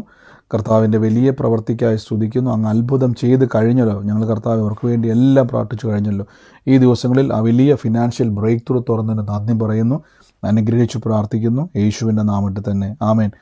കർത്താവ് നിങ്ങളെ അനുഗ്രഹിക്കട്ടെ. ദൈവം നമുക്ക് വേണ്ടി വലിയ കാര്യങ്ങൾ ചെയ്തല്ലോ. തുടർമാനമായിട്ട് പിന്നെയും സാക്ഷ്യങ്ങൾ നമുക്ക് കേൾക്കാം. നാളെ നമ്മുടെ പ്രാർത്ഥന യൂട്യൂബിലാണ്, സൂമിലല്ല. നാളെ മാത്രം. പിന്നീട് തുടർച്ചയായിട്ട് സൂമിൽ തന്നെ ആയിരിക്കും. അപ്പോൾ നോട്ടിഫിക്കേഷൻ നിങ്ങൾക്ക് ഗ്രൂപ്പിൽ വരുന്നതായിരിക്കും. കർത്താവ് അനുഗ്രഹിക്കട്ടെ. നമുക്ക് ഒരുമിച്ച് ദൈവസന്നിധിയിൽ വിശ്വാസ പ്രഖ്യാപനങ്ങളെ ഏറ്റുപറഞ്ഞ് പ്രാർത്ഥിക്കാം. മൈക്കുകളൊക്കെ മ്യൂട്ട് ചെയ്ത് കർത്താവിൻ്റെ നാമത്തിൽ നിങ്ങളെല്ലാവരും നന്ദി പറഞ്ഞു. അതോടൊപ്പം തന്നെ കർത്താവിൻ്റെ വേലയിൽ വിതച്ചവരെ ഞാൻ ബ്ലെസ് ചെയ്ത് പ്രാർത്ഥിക്കുന്നു. യേശുവിൻ്റെ നാമത്തിൽ വിതയ്ക്കുന്നവൻ കൊയ്യും എന്ന വചനത്താൽ അനുഗ്രഹിക്കുന്നു. നന്മയും കരുണയും നിങ്ങളുടെ ആയുഷ്കാലമൊക്കെയും നിങ്ങളുടെ പുറകെ വരും. വായ്പ മേടിക്കത്തില്ല, വാരി വിതറി കൊടുക്കും. കർത്താവ് കൊടുത്ത സമൃദ്ധിക്ക് നന്ദി, അത്ഭുതത്തിന് നന്ദി. ഈ ദിവസങ്ങളിൽ വലിയ വലിയ നന്മകൾ കൊയ്യട്ടെ. ജോലിയിലായിക്കോട്ടെ, ബിസിനസ്സിലായിക്കോട്ടെ, എവിടെ ആയിക്കോട്ടെ, ഒന്നും നഷ്ടപ്പെട്ടു പോകത്തില്ല. മേൽക്കുമേൽ അഭിവൃദ്ധിക്കായി നന്ദി. യേശുവിൻ്റെ നാമത്തിൽ തന്നെ. ആമേൻ. God bless you. നമുക്ക് ഒരുമിച്ച് കർത്താവിൻ്റെ തിരുസന്നിധിയിൽ ഇന്ന് വിശ്വാസ പ്രഖ്യാപനങ്ങളെ ഏറ്റുപറഞ്ഞ് പ്രാർത്ഥിക്കാം. മൈക്കുകളൊക്കെ മ്യൂട്ട് ചെയ്ത് നിങ്ങളായിരിക്കുന്ന സ്ഥലത്തിരുന്നുകൊണ്ട് എല്ലാ ദിവസത്തെ പോലെ ലഭിച്ചു എന്ന് വിശ്വസിപ്പിൻ, എന്നാൽ നിങ്ങൾക്ക് ഉണ്ടാകും എന്ന വചനത്താൽ ഇന്ന് പ്രാർത്ഥിക്കുന്നു. നിങ്ങളുടെ മുമ്പിൽ തുറക്കാൻ വേണ്ടി പോവുകയാണ്. ഈ നിമിഷം തന്നെ എല്ലാവരും അങ്ങനെ തന്നെ തന്നതിനായി നന്ദി പറഞ്ഞുകൊണ്ട് കർത്താവിൻ്റെ